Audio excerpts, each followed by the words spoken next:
Infamous.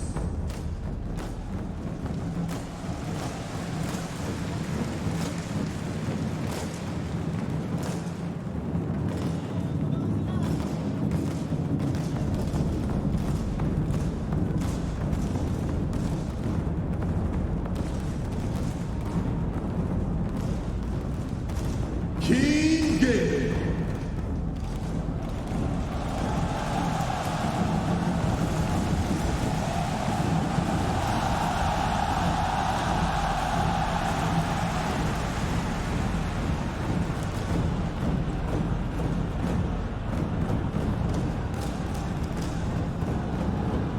Fanatic.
Meliski.2011年国际邀请赛冠军 Natus Vincere。Virtus Pro.2015年国际邀请赛冠军 Evil Geniuses。PSG LGD。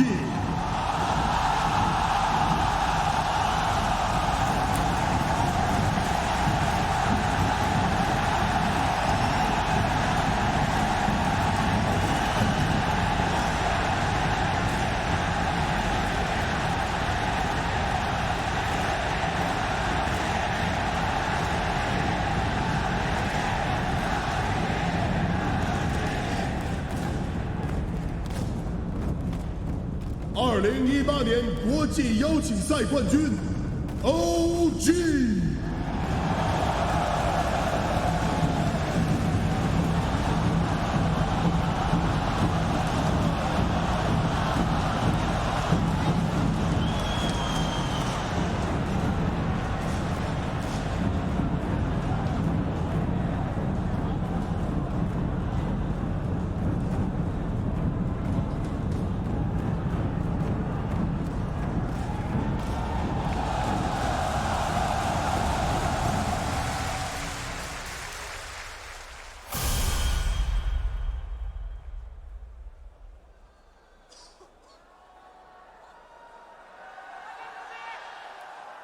有请 Gabe Newell。Welcome to the International. On behalf of the Dota community, I'd like to say thank you to the citizens and government of Shanghai for their hospitality and kindness. We are absolutely delighted to be holding this year's International here in China.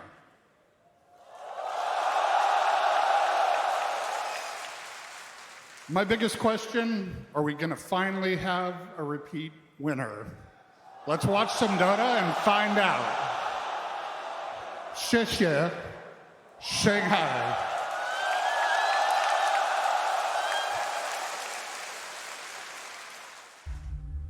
It is the final proving ground.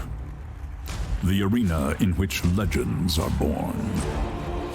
A trial by fire that puts the worthy and wanting alike to the ultimate test. It is the International.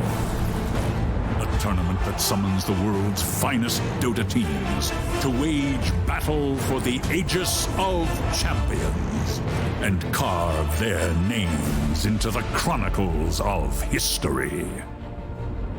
Clashing in tournaments around the globe, each contender has earned the right to stand here.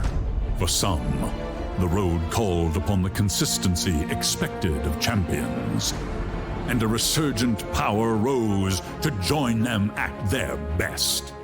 Some teams have defied expectation to merely arrive here. Others still seek to harness the full potential of veteran lineups.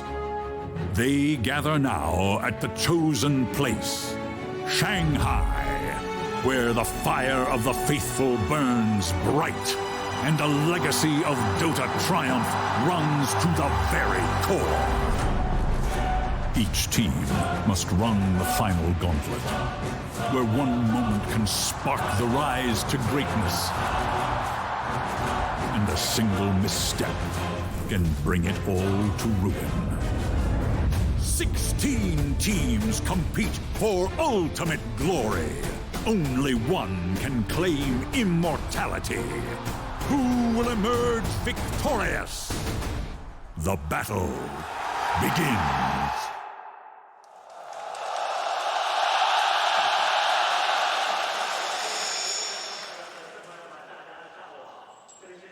Ladies and gentlemen, welcome to the greatest celebration of Dota 2 on planet Earth. It is, of course, the one and only, the International 2019, live from Shanghai in China. For the very first time, the International on Asian soil. And what a start to the day. I've got Lacoste, Lyrical, and Trent alongside us. Gents, I'm kind of glad.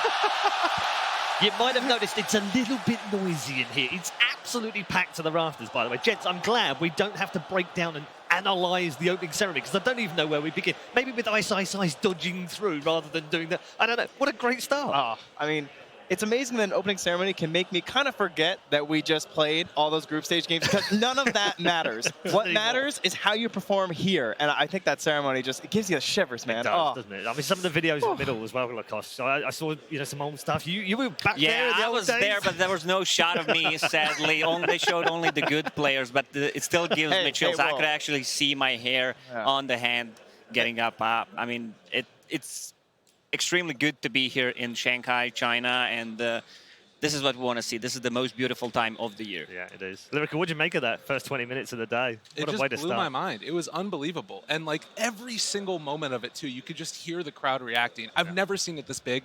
It's on a Tuesday morning.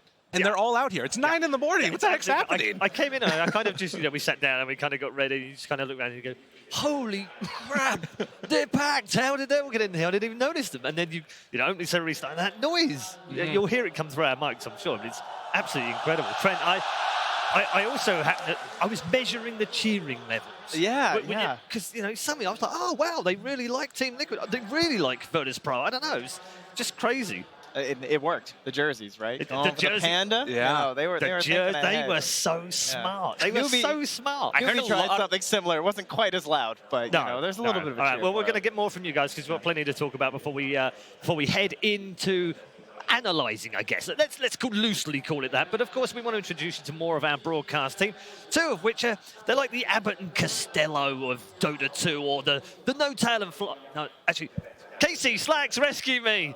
Oh, well, you've come to the right place, my friend. Hello. So good to be back, Casey. We're so excited to be here. You know, some of our favorite things to do every TI is to talk with fans. And the fact that we're able to do that here in China is so exciting for me. And we've already been able to talk to a bunch of people. We can't wait to bring you their stories. Absolutely. I've been all over the world for Dota, and there's always that group of people that are screaming, the Chinese fans, no matter what, wherever I go. And now it's the entire arena, man. It's fantastic. I can't wait to be here in person. The arena is packed. You guys excited? Yes. Excited. Shanghai, Shanghai HERMES. Shanghai We're really excited for some good Dota 2. Oh, I cannot wait. It's the best year competitive that we've seen so far. We're going to bring the action, and we're going to talk to real people here on the ground, Casey. Yes, we are. All right, let's send it back to the panel. Thank you very much, Casey Slacks, as ever. A bunch of fun, you know, enjoying themselves. Yeah, no, definitely. And I think that they've got a unique challenge here, trying to make it work amongst the crowd, but already they got the lingo down. They're good to go. Yeah, Casey is absolutely amazing. I mean, they both are. The combination between these two is just No, but her Chinese, I want to learn more. Like, that was amazing. I was just like, wow, where did that come from? I was expecting Slacks to speak some Chinese as well. Were you? Well, maybe later of the day. Okay, we should get into things because we've got plenty to talk about before we get to our first game of the day. Our first series of the game, of course, 2 from the upper bracket. But before we get there, why don't we check in with a fantastic, probably the best ever group stage at TI. The battle for the Aegis of Champions began. Standout teams found their stride early, leveraging Titan teamwork to stay near the head of the pack. Oh no.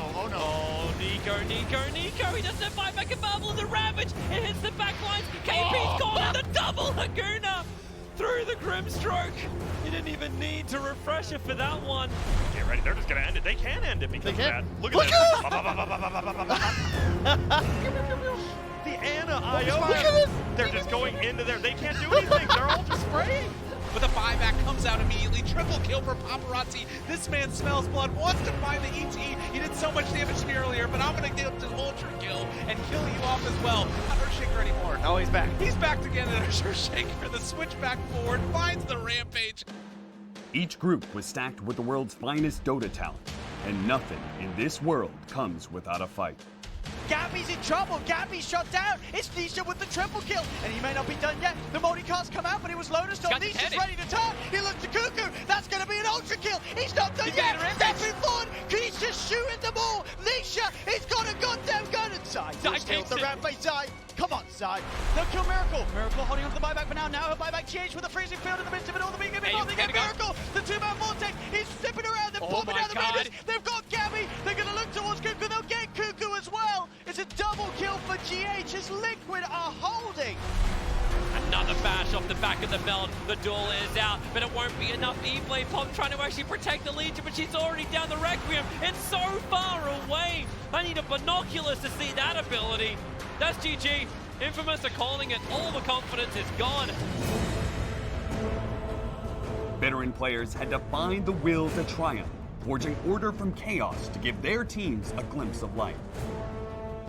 Epicenter is there. They're looking for this Tiny. Yeah, he Lotus with the Burrow Strike. Tiny's still in all sorts of trouble here. He does have a toss if he wants to try and use it. Echo Slam catches out 3. Miracle absolutely destroying them. He's got the Maledict on him, though. He's going to take a lot of damage here. Old Chicken is just holding his ground. He's life-stealing back up as well, but he gets crit. He gets deleted. Miracle. Oh, that damage. Holy moly.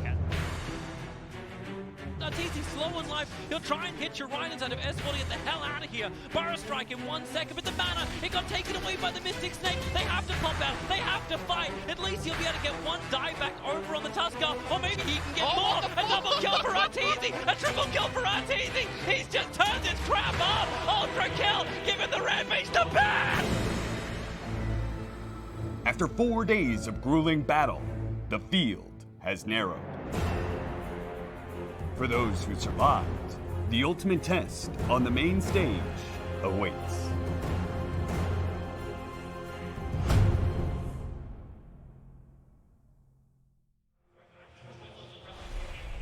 There we go then, that's the group stage. We're going to recap as well and talk a little bit more about it because it was one of the most fascinating group stages we've had, gents. I'm excited every time the first game starts, but I have to tell you, when the first game started in the group stage, it was Alliance banning techies in the first phase bans against Secret, and then Alliance are winning for 20 minutes, dominating, and then Secret come up thinking, well, if it's half as good as that game for the rest of the game, I'm happy. It just got better. You knew it's going to be the greatest group stage ever when you saw the techies ban, the IO being played as a carry, position 4 Invoker. A lot of these heroes are being played in untraditional roles, and this is just the beauty of the Dota. They're making new traditions now out of these heroes. Like, I'm going to see position 4 Invoker in all of my pubs. We're going to see carry IO. We're going to have to get a lot of reports, right? Yeah, no, it's going to be a problem. But I think that it's not just the hero picks. It's like the gameplay, the comeback from mega creeps. It's been crazy. And Trent, I also like the fact that we've had a lot. It feels like a really wide range of styles. No one's really figured everything out. Like, OG have got this kind of crazy, we'll just pick anything and play anything and whatever. Yes. We'll play IO carry and we don't care. But then the other teams are kind of like not playing for it. Like Infamous, they've only played 34 heroes. Compare that to Chaos, who played 57 during the group stages. It's crazy. And as the group stage, tends to go on, we start to narrow it a little bit for the heroes. So we do have some of our standout heroes, of course, right? We got like this Ogre Magi going on, the Elder Titan, who ended up being the most picked there too, and then all the combinations with him, like the Gyrocopter, all that magic damage and stuff. So we're figuring them out, but that is what's scary, right? Because you still don't know where you could go. And there's so many heroes that still haven't been touched that are TI classics. I mean, the Darkseer hasn't been picked. Keeper of the Light. That guy won Liquid TI. Why? Why don't we take a quick look, actually, at the heroes that we haven't... Do you have that power? We might have that, because we're prepared here at the International.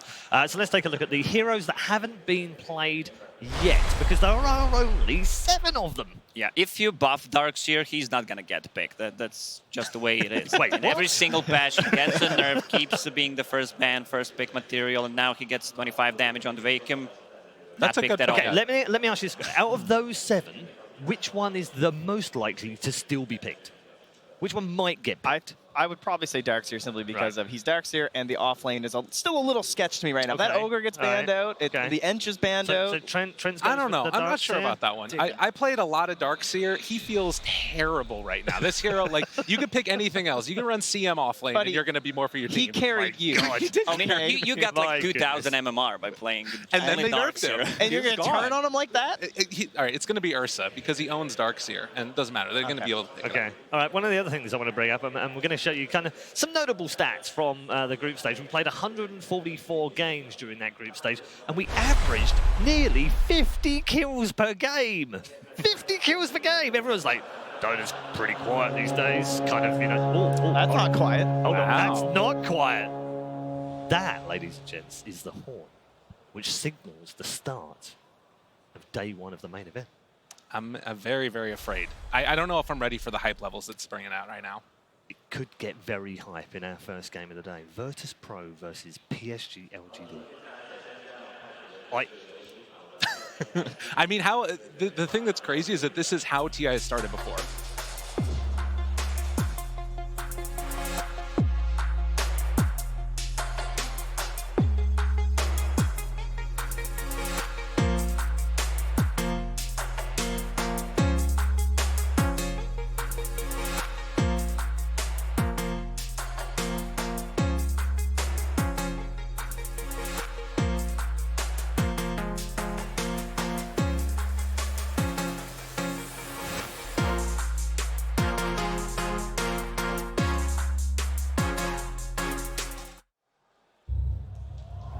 As in previous seasons, Virtus Pro have returned to the International as major champion winners of the regular season, although it hasn't been the best of regular season for them. It's not the domination that they saw in 2018, but rather a calm approach towards TI. They didn't have a great group stage, it has to be said. They are under a lot of pressure after going 8-8 and only qualifying for this upper bracket match in their final game of the groups.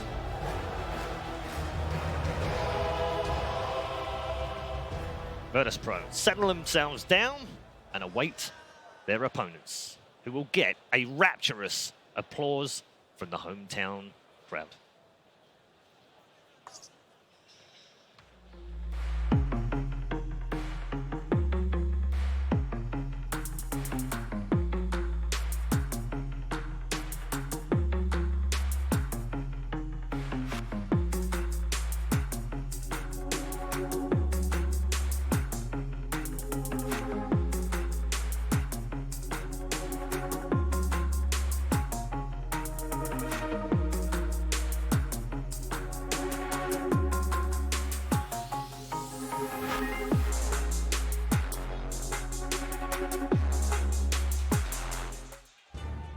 PSG LGD to the arena.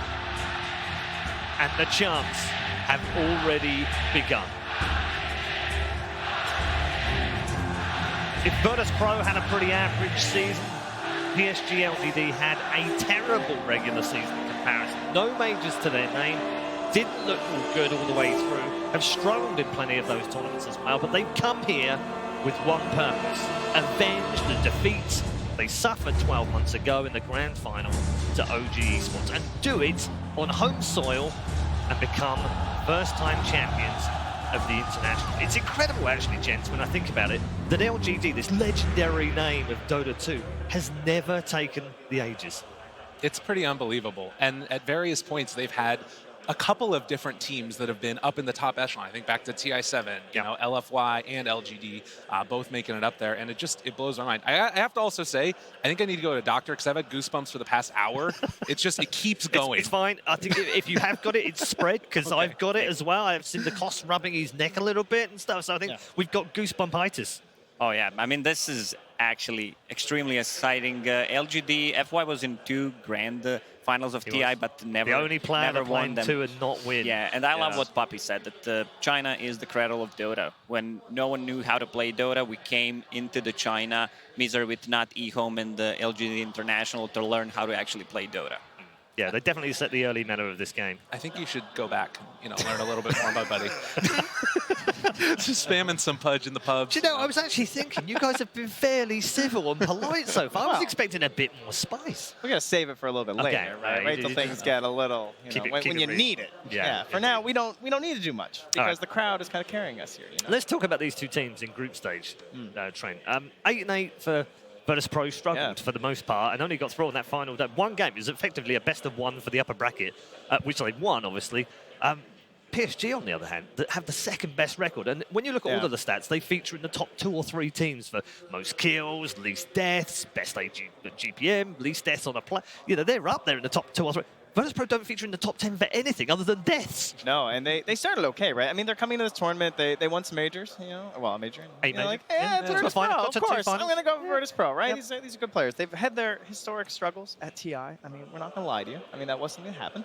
It was, I think, when they got 0-2'd by Na'Vi. It's just like, oh, that's not good. And then suddenly you're down, right? They lost another 2 after that, and then every single draw, you're just treading water, right? You're not gaining back up there, and it wasn't right till the end, as you said, where they finally just like squeaked their way up, and then everyone's like, oh, see, I knew VP would be upper bracket. But I was worried. But gents, isn't that the mark of a really good team? The one that aren't playing well, haven't quite figured the meta out, but still somehow make the upper bracket.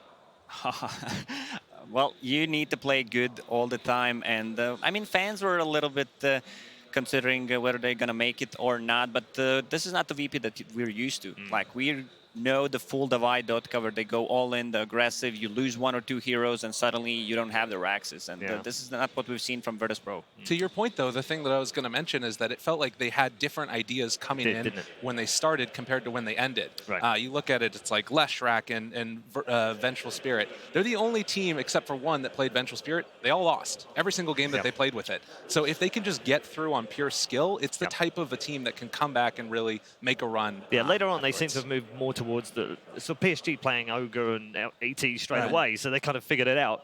Virtus Pro have kind of gone that way. Oh, okay, that's the meta. Yeah, we figured it out. So they've got good captain, they've got great players.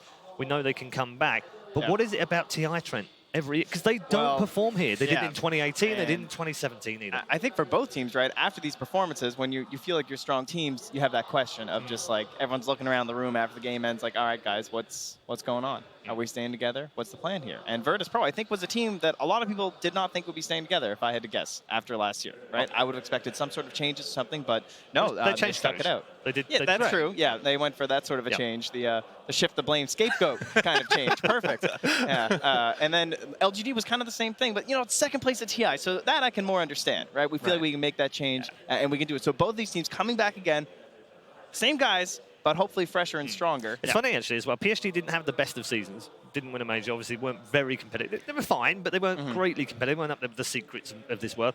And yeah, every time they placed against VP, they had really good games. They actually finished ahead of VP, 5-4 or head-to-head during the regular season. So they've got their number. And 12 months ago, let's not forget, 2-0'd Virtus Pro to send them to the lower bracket. So they definitely know how to play against Virtus Pro. I mean, their styles are pretty much similar with the aggressiveness, but Virtus Pro's aggressive level kind of dropped. And as you said, LGD, they were not at not even in top 3 at any major. I think that's the mental thing that they need to go through. Yeah. Does it matter, Trent, in the end, when it comes down to it? You know, we're at TI. Anything goes matter. now, right? Well, right now, it doesn't matter. Everyone that's left in has a chance. They do. I would say, though, that the big problem for VP is they're sort of a victim of their own success, that they've never had to struggle during the regular season because they're just that much better. And so when they do struggle at TI, all of the pressure is on them. It's a different feeling, right? Like, you have a different feeling when you've actually never been challenged, really, and you just dominate everybody all year long. It's different. It's tough. Yeah, I'm glad you raised pressure, because I also want to bring up the pressure on Chinese teams must be enormous. Every time we come out here, guys, right, we talk about this because it happens a lot, right? You know, we talk about the home fan advantage, home crowd advantage, hometown, whatever you want to call it. But actually, it seems to work the opposite way, Lacoste, in China, because the Chinese teams feel like there's more pressure. I mean, we have fans in the hotel last night on the first and second floor just trying to find players. Yeah, they're running very, around, very proudful about their country, as everyone is. Yeah. And I mean, if this is the year that they are going to take TI, it's this. Vici Gaming's looking extremely strong. Same goes for So you don't think LGD. it matters for them? You don't think that pressure on them is bad? Well, it's a lot of pressure, but I mean, these are all experienced players who know how to play under a lot of pressure. And once you're in the booth, I don't think you're thinking about anything else rather than Dota 2. I think the pressure that I would be more concerned about for them is the pressure they put on themselves, as opposed to the pressure they're feeling. I've got to win because I'm in China. Exactly. All the eyes are on, but it's like I'm putting pressure. Exactly. So the stress. It's just a very stressful event. And I think for players in particular, the big goal is just to get out of that and let's get into the Dota game and just focus on that. Yeah. Yeah, in terms of again, going back to the intros, if there's one man on PSG LGD that gets the biggest cheer, it's maybe every time. And he's such an icon out here. Yeah, and he did something this year that Solo did as well, right? Where he took a break. Where this idea of just like not grinding through the entire year constantly. And LGD used the opportunity to bring up one of their younger players, right? They had, I think it was XM who came in. He played a bunch of matches with them, and he was on one of like the minor teams kind of in the area. And so, cool, this guy gets some good experience, maybe gets a break, very good stuff. VP, they do the same thing, right? Solo took a break, and Arzik gets that new perspective, right? He's actually playing in the games, kind of maybe seeing how his team communicates a little bit more in an actual official and stuff. So I think both these teams, that's what it comes down to. It's focusing on TI. It's not about these majors or these minors throughout the year. It's looking ahead. Just get here, and then we'll play the real Dota. I have to disagree with you, Paul, a little bit. I think cheering for Ame was the loudest one because people love Ame. He's one of my favorite players. Have you got some sort LGD. of crowd measuring tool under here? Nah, I just have a good hearing. Okay, well, I definitely don't.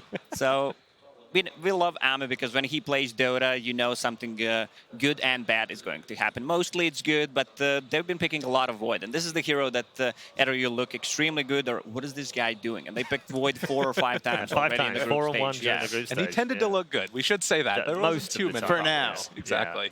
Yeah, until Virtus Pro figure him out some way. And then he's actually just one game away, by the way, from 300 career wins with PSG LGD. Wow. I mean, because you think I think of LGD these days, not of Gel8. I actually think of LGD with maybe because he's coming up for like 1,200 games or something ridiculous. But Ame's been there a long time now. He's part of the furniture as well. And what's crazy is that he's relatively young too. A young guy, young player. It feels like a lot of people take inspiration from him too. Like across all the other scenes. I don't know about you guys, but I feel like whenever. I mean, what is it? LGD Ame fan. That's like the big meme on Reddit, right? That's some insider or whatever. They love him. Yeah. Exactly. And he comes with the new jungle strats, right? He gets the new item build, and you see the NA pubs guys like, oh, what's Ame doing over there? Oh, okay, I'm gonna try that in my game. For some reason, it doesn't work nearly as well. I don't know what's up with that, but not quite. Virtus Pro got plenty of cheers though on the way in. Obviously, been decorating themselves with Chinese words. I think that's really smart, by the way. Just a side story, but I think it's really smart that they've appealed to the Chinese fans by changing all the names on the back, and they've got some decorations on the front, and it's obviously paid dividends. So, obviously, the majority of the fans here cheer for LGD. Yeah, but I think the crowd loves Virtus Pro. They are cheering for good Dota. They want to see LGD winning 2-1 against Virtus Pro because I think everyone wants to see Game 3 here. Yeah, I would love Game 3 for fantasy points alone. There, now you're really no, I messed up. I didn't do my fantasy. Lyrical. Come on now. My bad. Well, whilst he sucks, let's go over to 3 men that don't suck too much. Gentlemen, It's a pleasure to be here. My name's Tsunami, and I'm joined by two men whose streams you've probably fallen asleep to. It's Cinder and Purge. It's a pleasure to be here. We are bringing back the draft panel. It's been a long time coming, but we don't really trust them to talk about the Dota. I trust you two to talk about the Dota. Guys, it's LGD versus VP. These teams always face off at the beginning of TI. How is this fated to be all the time? Oh, they're both really good. Yeah, that's exactly extremely good players. I mean, it's going to happen. You get winner bracket, and there's only, what, 4 options? So, yeah. I like what they mentioned on the panel over there, that Virtus Pro had a really slow start, which is kind of unusual, I want to say. Generally, when we've seen VP in big tournaments, they come in really hot, and then they get cold when it gets crunch time for main events. This time around, they've had to struggle through the groups, which could end up being helpful for them, getting this experience of learning from losses. We've seen plenty of times in previous tournaments that teams that start up losing and regain momentum suddenly go really far. OG barely got 4th in groups last year. They end up winning the whole thing. Yep. We've had plenty of tournaments with teams like Evil Geniuses with slow starts. Yeah, I think what's important is that the teams that ultimately want to win TIs, they do what they think is best. They don't try to follow the meta, and I think VP is a lineup that is doing that, even though they had that rough start. One thing that I thought was really interesting about looking over their past drafts is the one hero that they didn't pick or ban the whole group stage was Ogre Magi, which is mind-blowing considering the fact that almost every other team prioritizes it as like the 3rd or 4th best hero, ideally as offlane, sometimes as support. So that's something that could be really interesting going into the draft. He's been the hero of the tournament, and for Virtus Pro, they seem to be favoring a little bit more of this like Shadow Demon support type thing, as we should see the draft beginning shortly. LGD versus VP, game 1. It is a best of 3 in this upper bracket. We're going to start taking a look at the heroes. They're jumping into it pretty quick. No Ogre ban or pick. Enchantress was definitely one of the most important heroes for everybody here. VP ended up banning that in the first stage. In the first 2 picks, we have a Silencer Earthshaker for Virtus Pro, and for LGD, we have a Rubik and a Tidehunter. Silencer first phase, Cinderin. Yeah. What is all this happening? I love this hero. And I think Solo has a very good understanding of how to play it in lane. Silencer was a hero going into this tournament that I thought teams were in general going to rate higher than they have, but VP was definitely one of the top teams that I would be looking to pick this hero more than others. Simply, even the possibility of running it core, which I don't know if we've seen them do, but when you pick it this early, it can even be a flex pick. Silencer has a lot of good matchups in mid, and overall, just this first phase in general for both teams is super teamfight heavy.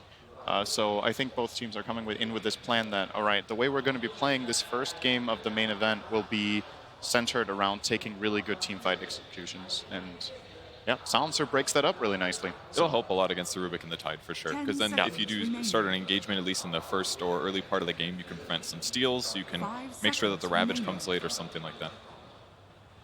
Yeah, the potential for the team fight seems to be a very conservative way to enter a high-stakes event like this, because everyone always says, you know, like, oh, your laning phase may not matter, you know, the late game may not matter. It just matters about your initiation and your team fight execution. They've got the initiation set up as well on Virtus Pro with the Earthshaker, a hero that we've been seeing also in a variety of roles. We saw some Miracle Earthshaker in the group stage. Obviously, we saw Tim's crushing it on the Earthshaker. This is a hero that has a lot of flex potential, but is always great at initiation. Yeah, the other heroes to pay attention to, not necessarily just in this game, but the top 3 supports right now are probably Shadow Demon, Elder Titan, and Ogre is the 3rd most likely. So those all getting banned in the first phase, not too surprising there. LGD using Leshrac a lot in their matches during the group stage. It was a lot of like SD, Leshrac, Elder Titan, Leshrac openings. So they've done their homework.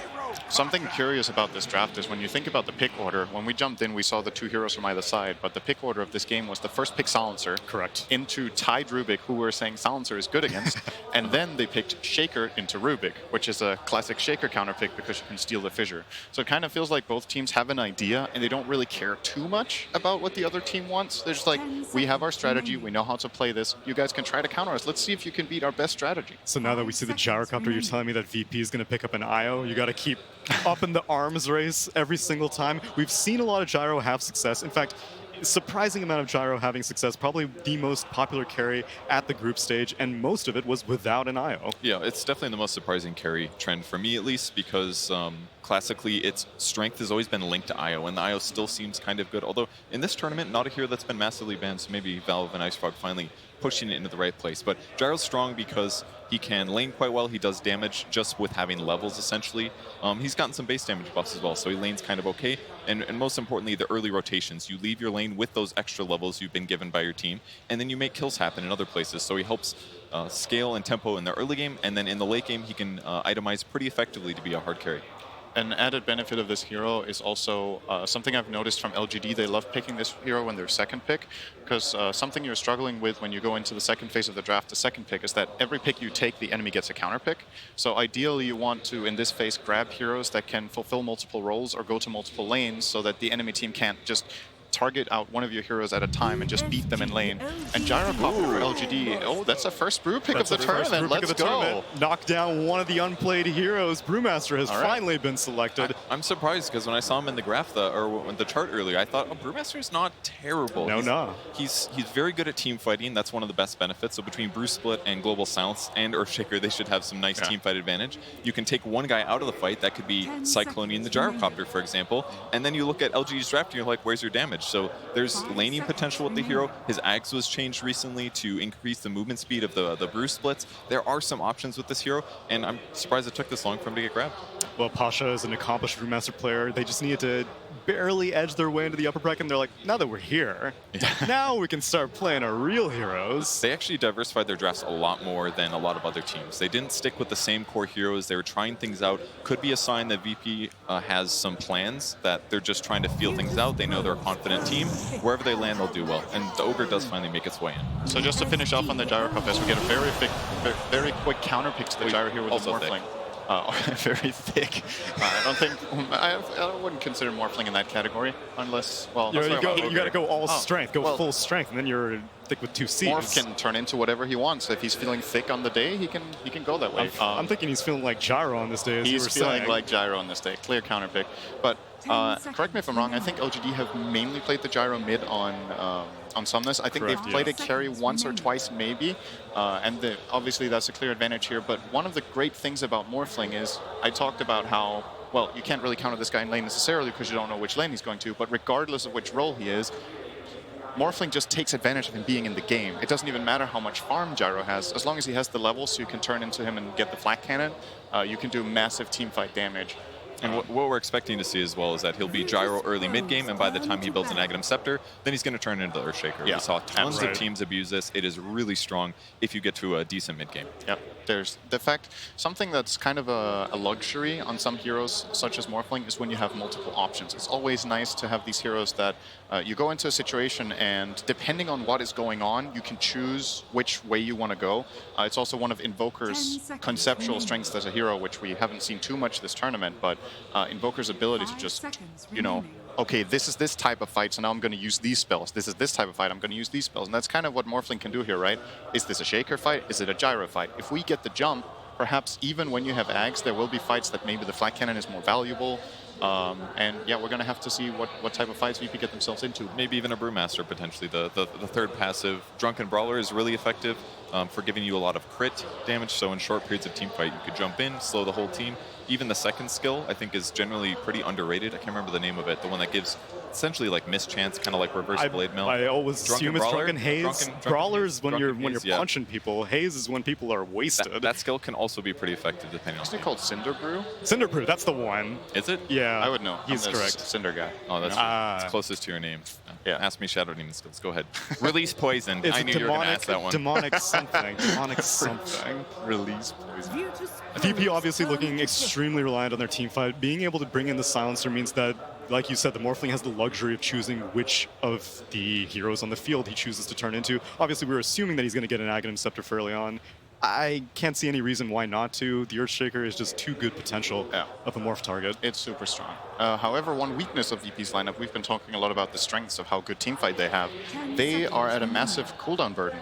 Yes. If they take a team fight and it doesn't go well, they flat out just hit a weak point for 2 minutes when they don't have Global Silence, when they don't have Echo Slam, when they don't have Primal Split. Whereas LGD's lineup, sure, you've got the long cooldown and the Tidehunter, but the rest of the lineup is kind of online all the time. Short cooldowns, really high impact damage spells. And VP are going to try to alleviate this a bit by getting some sustain in the Dazzle. Well, what if I gave you a hero that had inherent cooldown reduction with the Dazzle? How does that sound? Doesn't give it to his teammates, though. No, not quite. The last pick of a Sven. Sven, a bit interesting, very survivable. I think he's going to be able to just tank a lot of the magic damage, the AoE damage that Morphling's putting out, so maybe he'll be able to sustain against like Bruce Blood and things like that. Yeah. Seeing a lot of rock, paper, scissors going on here, but it's not up to us anymore. I just want to introduce one man, the myth, the promo code. It's BSJ. Thank you, Neil. I feel like this entire draft was basically each team one-upping each other in the team fight department. And what I see with this first time picking Brew in the entire main event is that they see a combo breaker in the Tidehunter. They have this hard initiation with the Silencer Earthshaker, but if they go on the Tidehunter and he Kraken shells off the global and gets that Ravage off, suddenly everything they want to do in the team fight, the burst with the Morphling flat cannon as well as potentially the Ags Earthshaker, is just going to backfire in terms of they are just going to turn the entire fight with the Tidehunter Ravage. So I think this game, I really like the VP draft as it scales into the late game with the Morphling, but the Sven is just much higher paced, and I think that with the Gyrocopter low cooldown in the aggressive mid game, they'll be able to force the issue at a pace that the Morphling won't be able to keep up with. And for no one else to better show us the game, Odie, Pixel, and Fog, take us away. Thank you very much, Brian. And ladies and gentlemen, this is it. The first series we're going to be showing here on the main stage of TI9 live from Shanghai. I'm Odie Pixel here at Fog.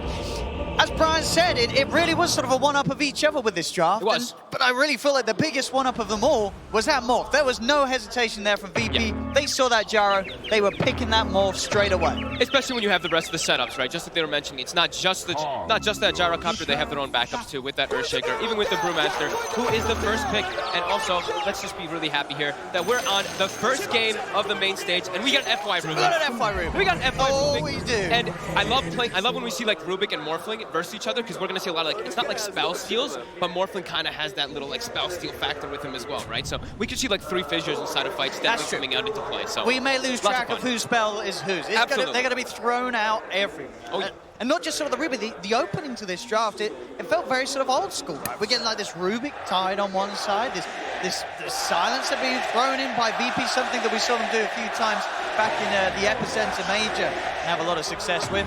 Yeah. I'm bringing something new, as mentioned on the draft panel, the Brewmaster. Not a hero we've seen yet at this TI.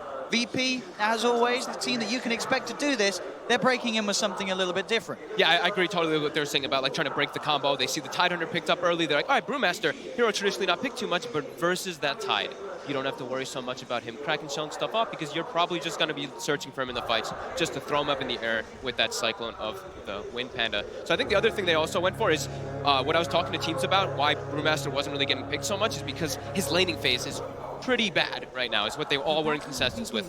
Earthshaker allows you to kind of skip that, because you're going to fissure block the wave constantly. You're going to set up Pasha to have a much better time. So we'll see if that does play off for VP, as matching the LGD aggression, we've seen these gyrocopters just pop off. This is a gyrocopter, though, that is going to have to start in the mid lane, and it's going to be against that no-one Dazzle, another sort of VP speciality that they brought out at some of the previous DPC events. Probably pretty good lane for the Dazzle, I'd imagine. Just being able to constantly poke, you have the heal to push the wave in as well, so it can be hard for you to actually secure anything as a gyro because of that here. But they're already going to start with those missiles, of course, trying to secure those range creeps. He's going to be able to get this one. It's denied. That was really nicely done by Noah. Getting the heal off before the missile connected, so he knew that he would have that time on the range creep to get the deny. Yeah, very nicely played there. As they had FY sitting mid trying to snipe a courier, so I think that's one of the telltale things, is when they're like, ooh, the matchup might be a little bit difficult for us in the mid lane, so let's try to give you a little bit of an advantage there. Isn't able to get it. He's going to go top to try to help out Chalice. This is what I like to call the damage reduction lane. The Rubik and the Tidehunter. Throw your Fade Bolt, your Anchor Smash onto the carry. Going to be very tough for you to get those last hits. Yeah, on the plus side, at least it's sort of a double range lane for me. Yes. So Ramsey's, obviously the Fade Bolt, he can't do much about getting hit by, but the Anchor Smash, you can try and sort of play it around. And eventually he's going to have those spells to be able to nuke the creeps as well. Yeah, and he still has a Silencer backing him up. One of the stronger support heroes, at least zoning these type of heroes out. Tidehunter, doesn't matter if you have Kraken Shell, because you're just going to be taking those pure damage from those glaives. So got Roger looking for some action towards the mid. It was sort of spotted out by the ward. Still though, Somna's taking a lot of damage from this move. Will be able to stay alive and get himself back behind the tower, but they've got to be prepared for this these sort of rotations, LGD. Yeah, it's getting pressured a lot. Only the 2 or 3 last hits right now on the gyrocopter. Versus no one. As we kind of felt it would be, right? That dazzle pick, that's why they wanted to have it versus this mid lane gyrocopter. Still having Roger kind of chilling around the area. It's just such a strong lane. They have the offensive potential with a poison touch, and these heals, as you've seen, if you're not used to it, and even if you are, even if you're at the top of your game, these heals will throw you off getting those ranged CS. Absolutely. So Pasha, we see he's starting to struggle, of course, because Roger's making those moves around the map. So he's just going to look to pull some creep waves, get chased out by X-Nova quite a bit here, as this Ogre who's just going to punch him. But full free farm, importantly for Ame. That's the one we're looking at. The Sven is getting no pressure on him whatsoever. Oh, bit of a lift back onto Solo, dragging him into the creep wave. FY! He'll set up for first blood. Solo stepping a little too far forward. It's an FY Rubik. It's game 1 of the main stage. He wants the first blood. Could be the beginning of a bit of an FY highlight reel, depending on how this game goes. But definitely the fact that Sven is starting well, as you say, this is what BSJ talked about. He was worried about LGD. If they can get that Gyro and Sven off to a good start, it's going to be very tough for VP to sort of hold the game off to the point where Morph is able to come to the fights and really utilize the flak without being run over. Ooh, look at FY doubling up the wave there nicely for Chalice, making Ramses also farm under the tower as well. Some nice moves around here by FY, just building those up. He's just dancing around. He is, and obviously what the VP do, they can start to walk Solo over, but FY... He's got a TP available. Yeah, he can... I mean, he's actually dead. He's taking way too much damage. He's going to head up to the tower, but Solo, he's going to be around for the XP on that one. Didn't get in. What was the plan there from FY? He's just trying to double stack the creep so they push into the tide on the top? Yeah, I think he wants Chalice to be diving under Ramsey just like this, putting the pressure on him, not letting him to just free farm under the tower. Obviously, not wanting to die there, but it's not the biggest loss. Sure, Solo gets some gold there for himself, but you see Chalice is getting having a great time, and look at that. Look at this wave. That's a triple range creep coming in now. So that's going to be a very happy Tide Hunter. So I think VP, they should take advantage of this, though. I think you want to maybe even rotate Roger up top, and you try to set up here for trying to push. Do not let this Tide Hunter get that creep wave off of the tower. And look at this. This is really going to... This could actually chunk the tower down a lot. So Chalice, he has the skill of Gush, but he has the skill point in Gush, but no mana just yet. And Roger is making the move over. And he's got that Arcane Ring, so it's likely that he's going to get the chance to get a couple of fishes out. So we'll see the opening. In they go, collapsing in onto Chalice. TP over will be coming through from the Ogre. They're blocking Chalice off. FY's there with the new cut to Ramsey, but Ramsey starts to shift, turns towards FY, has to wait for him out over towards the trees, and out of there. Chalice still alive. PSG LGD will be able to keep Chalice safe with the support rotation. They're still trying to poke. In fact, Chalice, he's come back up. The curse is on him. Chalice will still end up going down. Now VP turning their attention over towards X-Nova. They're going to try and chase for another. The Fade Ball from FY will come out. There's just too many creeps. They clipped the wave under the tower too, so they just continue diving forward. Yeah, those stacked up creeps working against PSG LGD there in that sense. And in fact, VP, they're still poking and they're still fighting. PSG LGD is trying to come back in for the rune contest, but VP's already picked it up. Be able to grab that one and the top one. Meanwhile, down bottom, Arme does continue to get all the space in the world, enough space himself to head over and grab those 2 bounty runes for the team. He's going to be the full free farm. The other one, though, if you look at the mid lane, look at that dazzle. 31 and 10 to the 18-3. He has really done a great job in this matchup here. They're even trying to fix this right now with a gank setup, but there's not level 6 yet on that gyrocopter, so no call down available. TP is at the ready. Roger's already prepared for this. He's actually smoking himself alone to try to catch something here, and he breaks this. He sees the entire movement, sees the 2 supports in the river as the smoke breaks, and no one is going to be very, very safe and sound. They cannot get that surprise movement onto him. Pasha dropping low from the cleave. Be careful not to step up too far. A couple more hits and a stun, and he probably can go down here. Pasha. Oh, yes, he stepped up. Oh, no. Pasha getting a little shaky on the main stage. We saw some of those deaths from Pasha in the group stage. Yeah. If you got sure lucky, the team would have hoped that it sort of left those behind, but he did get the Drunken Brawler off before the attack, so it was like a 50-50 chance, but still. But you shouldn't play for that sort of RNG. That's not good odds.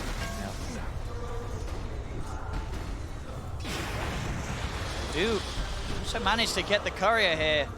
BP, so taking that one down from LGD and getting that gold bonus. They were actually able to finish. I saw Roger chasing it with illusions, but wow, he was actually good to chase it and finish it. That's a bit surprising there, LGD, getting caught off guard. Still farming very well, as we were saying. Arme is, especially with that kill, this Sven lane has just gone better to better. Yeah, how's their stacks looking? Looks like they're starting to prepare them. Both FY and Xnova will start to do those for the Sven and the Gyro. Both of them can benefit a lot from that, as we probably expect Somnus, though, to be the one who's going to be running around more so as this Gyro ganking while Ame just farms. But Ame's off to such a great start. And immediately starts pressuring Pasha as well. And Pasha really does have to be careful. He's doing pretty well, though. Like, the Chert Gold, it's not the greatest, but he's kind of tied with the Gyrocopter, and actually Tanner, so it's pretty decent, but levels. It's almost a level 6 Brewmaster. So in this game, the Brew has a lot of different potential he can do. Has to be careful of some steals later on from the Rubik. You can cover it pretty easily with your Brawler, but he can dispel the Bloodlust, he can dispel the Warcry, throwing up that Tidehunter as we talked about as well. Going to be very important for that VP side's team fights. There's Pasha. He's making an invasive play here. Not quite level 6, pretty close to it as well. He's going to get surrounded. He's surrounded here. Well, the three of them are going for the high ground. He has got no one by his side. So we'll be able to walk away. No point shed, of course, in the grave. Fully offensive. No one with a skill build at the moment. As expected. He's also queued up the book, which we also seem to expect pretty much every single time on the Core Dazzles. The one thing is, though, they do have great ways to farm that book. So I think no one does have to be careful when he is like pushing out waves and farming with these, because Gyrocopter and Sven, they eat that book very easily whenever it is going to be used, if it's not inside of just a farming position in the jungle. Solo is spotted on his warding expedition. He's looking in some trouble. He's got a lot of backup coming in as well, Arme. They should be able to slow this one down. Missiles out. Fisher block from Roger. Very nicely done. Will actually shut the play down. They won't be able to chase. And this is them all bringing the attention away from Ramses. He's able to just get all these free last hits top now, landing alone versus Chalice. Just keeps turning into the Tidehunter, throwing some gushes and anchor smashes onto him, then shifts back to his form. As LGD, they're playing the farm game. You can just tell from the way they're setting up for all this, getting all these stacks prepared. And now they'll give FY the lane, as Almay will just jungle it up. Xnova will sap that experience. And it looks like VP, they want to get on the aggressive side here. They want to make the move bottom. They see that the Rubik is farming the lane, so they're like, all right, Sven's jungling, we have to put pressure on. Don't let this Rubik just keep fade bolting the wave and getting all this farm. So this looks like they're going to just surround and go for this tier 1, as we expect that LGD will probably do the same on the other side of the map, probably going for the mid tower or that top. Still will be the mid. So a little bit of mirror movements coming into play here from both sides. She was able to start the fight first as Arme. Close to no one starts to poke. Roger will get the wrap round. They've been blocked up, kept on the high ground. There's the ult from Pasha. They're ready to run them down. They're straight away on top of the Gyrocopter. Somnus, he's in trouble. They've taken him out. The rest of LGD will be able to get away, but again, Roger blocking off the entire team with that Fisher. They're even going to be able to look to chase Arme a little bit, but the split will end. They won't push it any further still, though. Great defense from VP. Yep. Bringing Pasha there. Roger, again, being in the right place at the right time. So far, Roger on point with his Earthshaker rotations in this start, these first 10 minutes. Only level 3, as he's been forced to move around a lot, but he's got the tome. He'll be able to catch back up soon. And it looks like they're actually giving Somnus the tome in this one. Maybe will be the one taking it from his team. He probably just feels like he got set back a little bit too much versus that Dazzle. Sure, they don't have their Rubik level 6, but he'll probably be able to buy the other tome soon. Yeah, really prioritizing having that Gyro off to a good start in that early game. Probably because they want to be able to farm. Like Tidehunter, not really that one who can run around and make plays too much early on. Sure, you have Ravage, but your Gyro is that main driving force of your aggression on the LGD side until the later stages. Sure, and even though his farm might not be great, as long as he can have Arme in the front and he's able to get out all his spells, the magical output of the Gyro at this point is still something that VP have to be very wary of. Absolutely. You just have to make sure that they can get past Arme and get on top of Somnus. He is still vulnerable at the moment with that lack of farm that he could find in middle. Top lane, space is there, they'll take a tower. Arme's farm continues to skyrocket as he hits 6k net worth at 11 minutes in. Looks like Ramsey's still going to be going for that Linken's first item. Probably the Linken's into the Aghanims in this game, as the panel was mentioning. Such a good Aghs game, as he has that Earthshaker on his team. But the Linken's very good versus those instant disables, in particular the Rubik. Roger Again, he's coming with the wraparound onto mid, looking for FY. FY has got the heal stolen. But the poison and the arcane curse, he's taken away. Goodbye. They got him. A lot of damage over time, as you say. Those two spells, a bit of a nightmare for FY. At least the Ogre won't care too much. He's a little tankier, but anytime FY gets caught out by those two. They're trying to take advantage here of the slight time that they expect the Brew ult to be down, but Brew ult's going to be back up in about 5 seconds. Pasha does have a TP. He's setting up immediately. Yeah, defense of the mid tower. And again, Roger. He keeps blocking LGD off. They keep coming over to VP's half of the map, and they can't get back to their own. X-Nova's trapped. Roger himself, can he get away there with the telekinesis from FY, dragging him back into the missile combo. Stuns out Roger, he's still alive. LGD cannot get the trade kill as Arme tries to move forward, but all the damage over time is a pretty sizable heal bomb. Limping Ramsey's looking for Arme. Arme's dead. Double Ramsey challenge. It's a 5-man Ravage, but is there the follow-up? Sticks a pop. VP, they're back up to full. They'll collapse immediately onto Somnus. They'll get themselves another chalice, will be able to escape. But VP, they are outplaying and coordinating these team fights to perfection. Such beautiful rotation. I mean, Roger is just coming in so clutch for his team. That wraparound, again, he even gets put in the front lines, and he survives during all that. They don't have the damage because of how underfarmed the gyro is. Look at Maybe in the game. He's bottom 5 net worth. They don't have the damage for when he's in there. And that's the second time that LGD's fallen for it. They're sending 3 heroes over the river, and it's as if they're forgetting that there's a shaker in the game. Such beautiful plays there by Roger. Yeah, like we said, too tanky for him to even go on. Ramses turns into the Morphling there, or turns into the Gyrocopter. Sure, they get double stunned, but at this moment in time, they're way too strong. It's a bad call from LGD to try and stick around for the fight. They feel confident because they have the Ravage. Yep. But at that point, Arme's already dead. There's no way for them to follow it up. He's not ready to fight just yet. I mean, he's got the Phase, he's got the Midas, pretty much has the Echo Saber now finished, but there's a lot of ways to control him, as we said, from that side of VP. This early game aggression coming from this Dazzle, from this Brewmaster, from this Earthshaker seems to be a bit too much for LGD to take right now. I mean, if LGD want to fight, they've got to do it when they know there's no split. They know there's no global. This is that little bit of an opportunity, but it is hard because Chalice chose to try and commit to that last fight with the Ravage.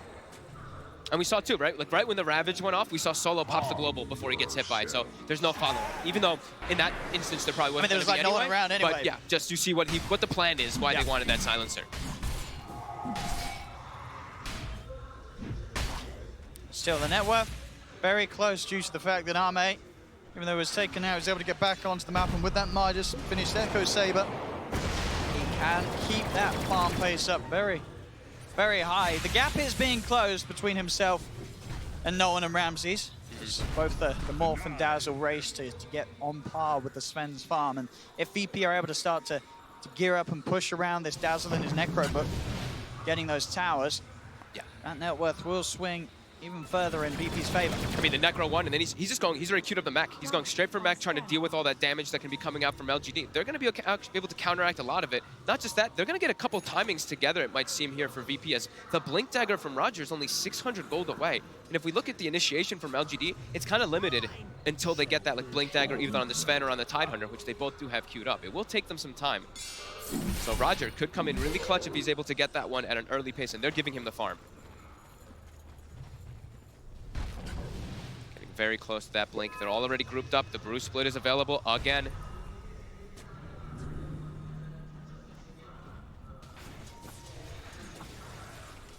And LGD just avoiding VP entirely for now.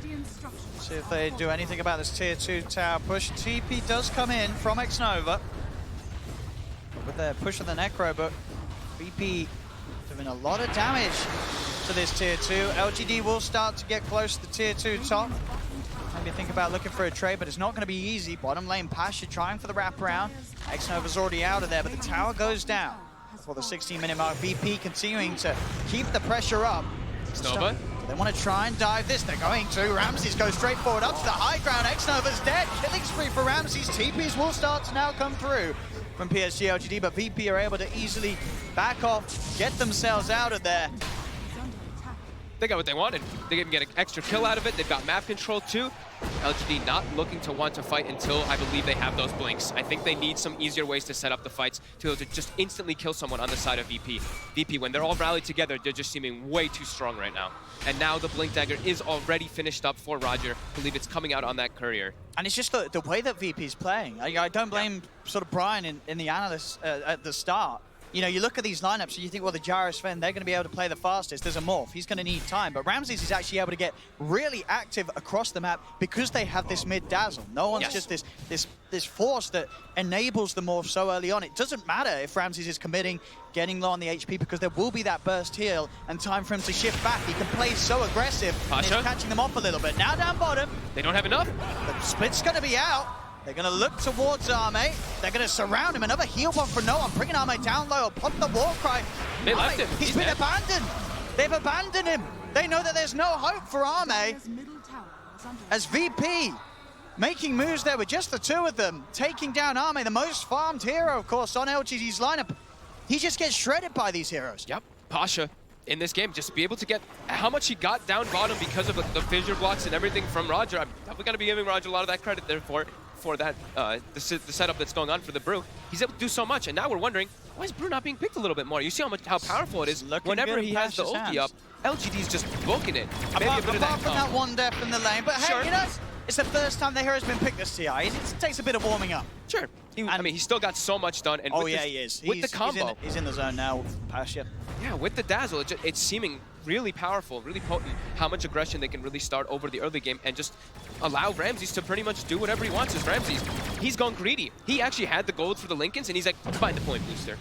I'm getting set up. I'm getting ready for my Aghanim's. You know, I'm just starting to prep that. Because I know what we're going to get to in this point, as we see that Dota plus win probability already highly favoring VP. But LGD, they've got their timing now. They've got the blink on Chalice. They do. Are they going to put the find anything?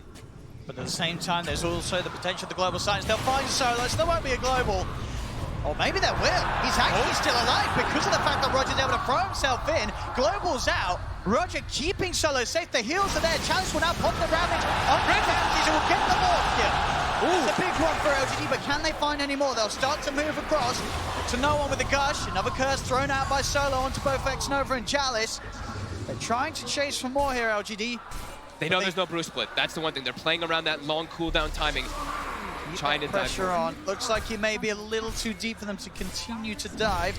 Ramses, he actually clicked the Shrine, but he didn't click his attribute shift. So he just gets caught by the stun and dies. If he gets the shift off, he might be all right just there. Chalice taking quite a beat down here from VP. He's got the constant dispels. No, Roger! He finds Roger! Roger was trying to sit at the backlines in the river, looking for a potential to get him with the Blink Echo, but Arme finds him. And how quickly the tides have turned. Oh yeah, with Ramses falling like that, and Arme and Somnus getting involved in these big kills.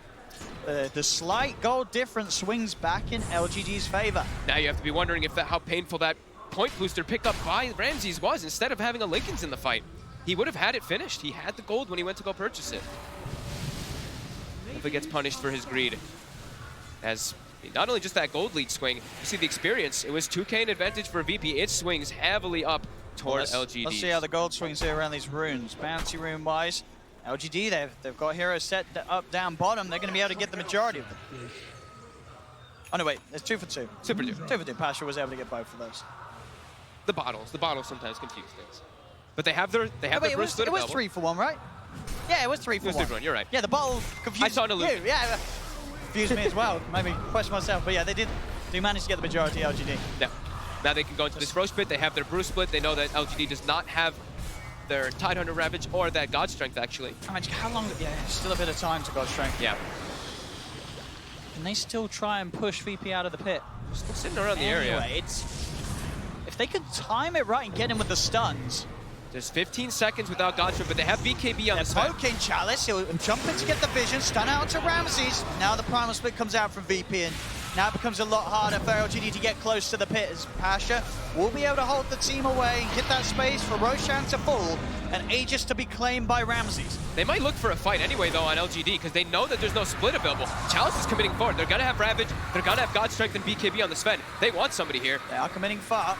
You have to be a little wary of Roger having the Echo Slam available, but Somnus is ready to go in underneath the tower. Stuns out from Arme, there's the God Strength, the Shallow Grave, keeping Roger alive. They'll try and get Element. Ravage! It's a 5-man Ravage! Jumps in, Echo Slams out, but he does nothing at all. The BKB's out from Arme. He'll turn over towards Noah. The stun control from X-Nova isn't enough. No one finally heals it. They've got the damage. LGD, they get both. As Chalice sees the perfect opportunity. He's not even done yet. Jumps in for another anchor smash. Keeps the pressure on VP as they're pushed back away from the tier 2 tower. And despite getting the Roche, getting the Aegis, they lose the following fight and they'll lose more map control. It's the little things, right? Chalice just blinking into the pit there initially, giving vision, causing Pasha to kind of be like, oh my god, I actually need to split for this situation. Allows them then afterwards, they know they have the way advantageous team fight versus VP when they don't have split available. Chalice with no fear. He's playing versus that lineup where he's like, they don't really have ways to burst me down as a tide earner in this game. With this hood available, he can just freely jump in like that. And yeah, like you said, the beautiful 5-man Ravages we're going to see again here. I mean, it looks like maybe they'll lose a couple, but indeed, Chalice in the perfect position, even tickling Solo on the edge there. Every single member of VP caught out by that play.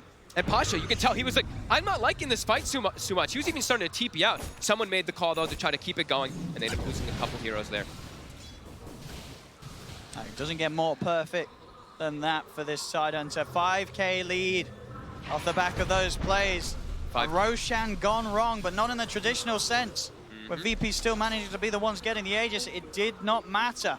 Still gonna have, now they're gonna have Bruce Split available again, so like we're seeing, it's gonna be back and forth whenever these long cooldowns are for VP, them looking to bring the fight. And they're pretty close to that Aghanims on the morph too, so he will also be pretty scary when he gets that. As we see that shift at the 18-minute mark, a 70% chance for that Dota plus 4 VP. Now all the way to that 50-50. Roche is not always the answer.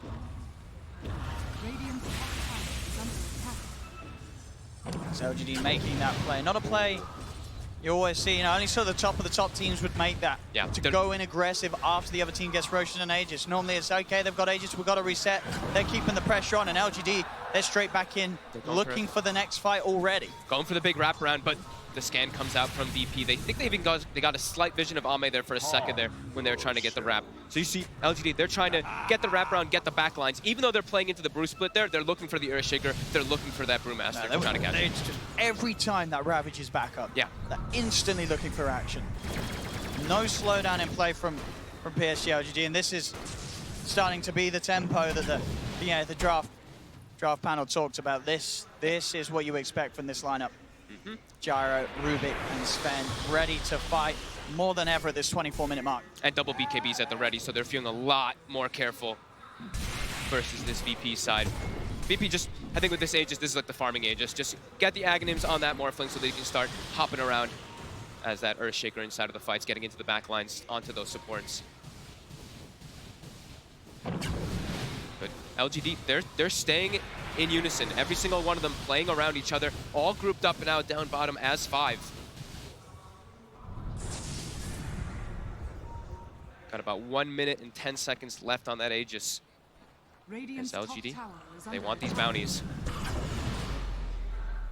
VP want to try and force this fight here. They know the LGD's got the numbers, but they do have that Aegis on Ramses. There's the lead in. X-Over gets the stun. Arme just got Roger's dead. Pasha will get the ult out in time. Will send Arme up into the air. Chalice is able to get in and claim the bounty room. You have to back away though, Pasha. That's a fully defensive split. He can't stay there. That's the other thing too, is the Brewmaster. We're talking about, like, sometimes, we haven't seen it in a while.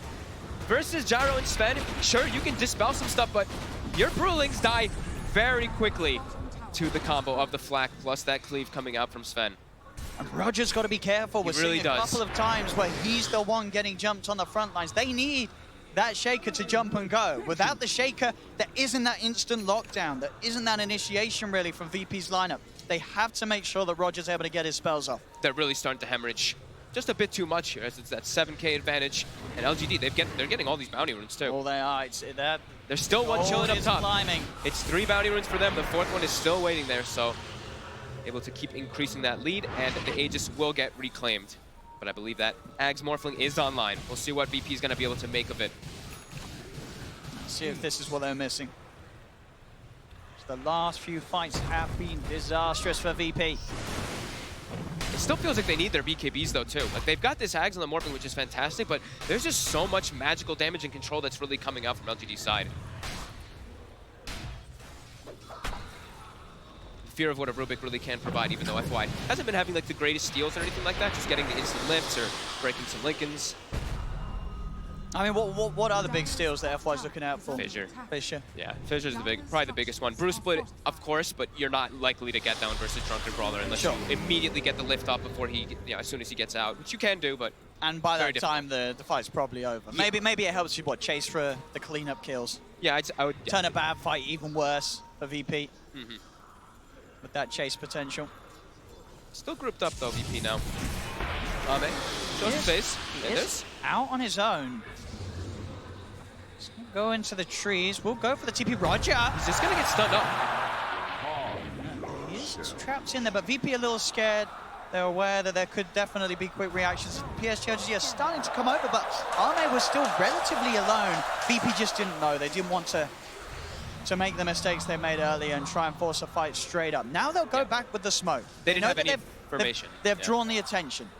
A Solo, he'll head up to the high ground, blink over from Chalice, catches the vision of Solo. Solo, it's going to be focused first. Fissure comes out from Roger.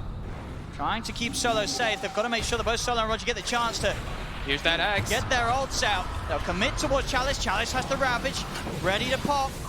He's holding on to it for now. Ramses into the Shaker he goes, chases down X-Nova.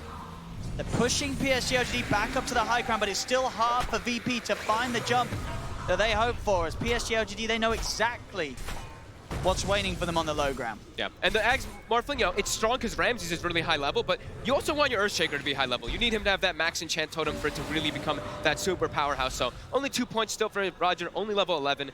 He needs to find himself some level so that they can actually start using that power of the enchant totem. Yeah, they know themselves. VP, they're still not quite ready to take a full 5v5. It's not easy. Ooh, and look at Ame's pickup here. A little bit, not really super unorthodox, but the Orchid now for that Sven as well. Multiple different ways to catch Ramses. Yep. Ramses gonna be in trouble. Not only just Ramses, Pasha as well. Brewmaster hates playing versus silences. FY. Nice little escape back to base. He's got the stick charges and the heals. We've been buying a Fairy Fire on the way to make sure that he's not going to get burst. He's like, I died to that damage over time before, not again. He knows how much it hurts. But absolutely, you say with that Orchid, there's still a bit of time where Ramses hasn't got that BKB. Yeah. He's got to make sure he's got it ready as soon as they'll see that Orchid's out. A lot of different targets they can go for it. Pasha being one of those main ones, like I was saying, that silence, if he does want to throw it out. It's a bit too close to the base though, being a little bit reluctant. VP just trying their best to split the map up. Now you know that LGD's playing as a unit now. Roger. He's getting stalked here by Ame.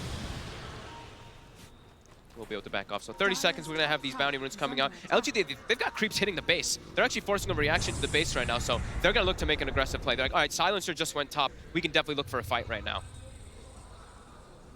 With a full butterfly finished up on Somnus. They're jumping for Ramses. They managed to break the link because they're in with the silence. The global does come out. He did manage to shift before the silence came in. So Ramses has got enough HP to be able to waveform back out of their Pasha. He's going to start to fight back with the Primal Split. Surrounding X-Nova, Somnus with the flak. Will start to kill off the Brewlings very, very quickly. Pasha's got to be careful. Ramming from Chalice onto the backline. They found Roger. Ame's in with the damage. Roger's dead as well as Ramses. There'll be a buyback from Solo. Sorry, Ramses is Roger. It was Ramses and the Shake even and now they get Roger. They've got both of them. It's a triple buyback from VPs. They'll try and turn. Oh my God. But I mean, I got baited. I saw a Shaker die. I was like, Roger's there. I was like, no, hang on. That's Ramses. He's getting caught off. Ramses at the start of the fight. That Orchid, it's really catching him off guard there. It looked like Ramses was safe for sure. He built up all the HP, but he ends up back in the middle of the fight as the Shaker.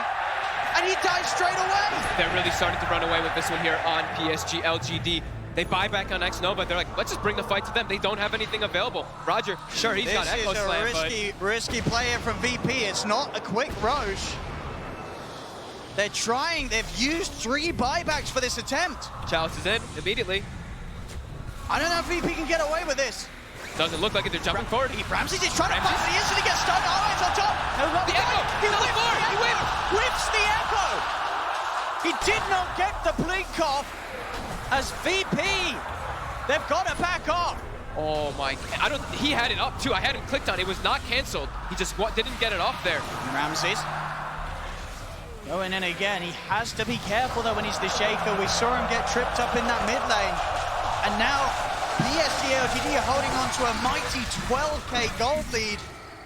And that was VP buying back 3 heroes trying to get something, just desperately trying to get anything out of it, and they can't. This Orchid, Ame, purchasing this was just causing so many problems for VP. They're set up here for the fights, but... And with it, he needs that BKB, but really again, it's still back to that point where he's only halfway towards the money. It's going to take a lot more time. We'll see this again from Roger. He said nothing cancels this. No, look, he just echoes the floor. It was still on cooldown. It was still on cooldown. Okay. So maybe it was just still on cooldown from before. I guess it must have still been for a second. All right, when I clicked, it looked like I must have clicked it a second later. Because he didn't look at it like anything canceled it. I think maybe just in his mind he felt that the timing was there, and that 15 seconds was still ticking down. Ooh. Yeah, that's a lot of momentum. Look at this, like Somnus, he's super farmed out.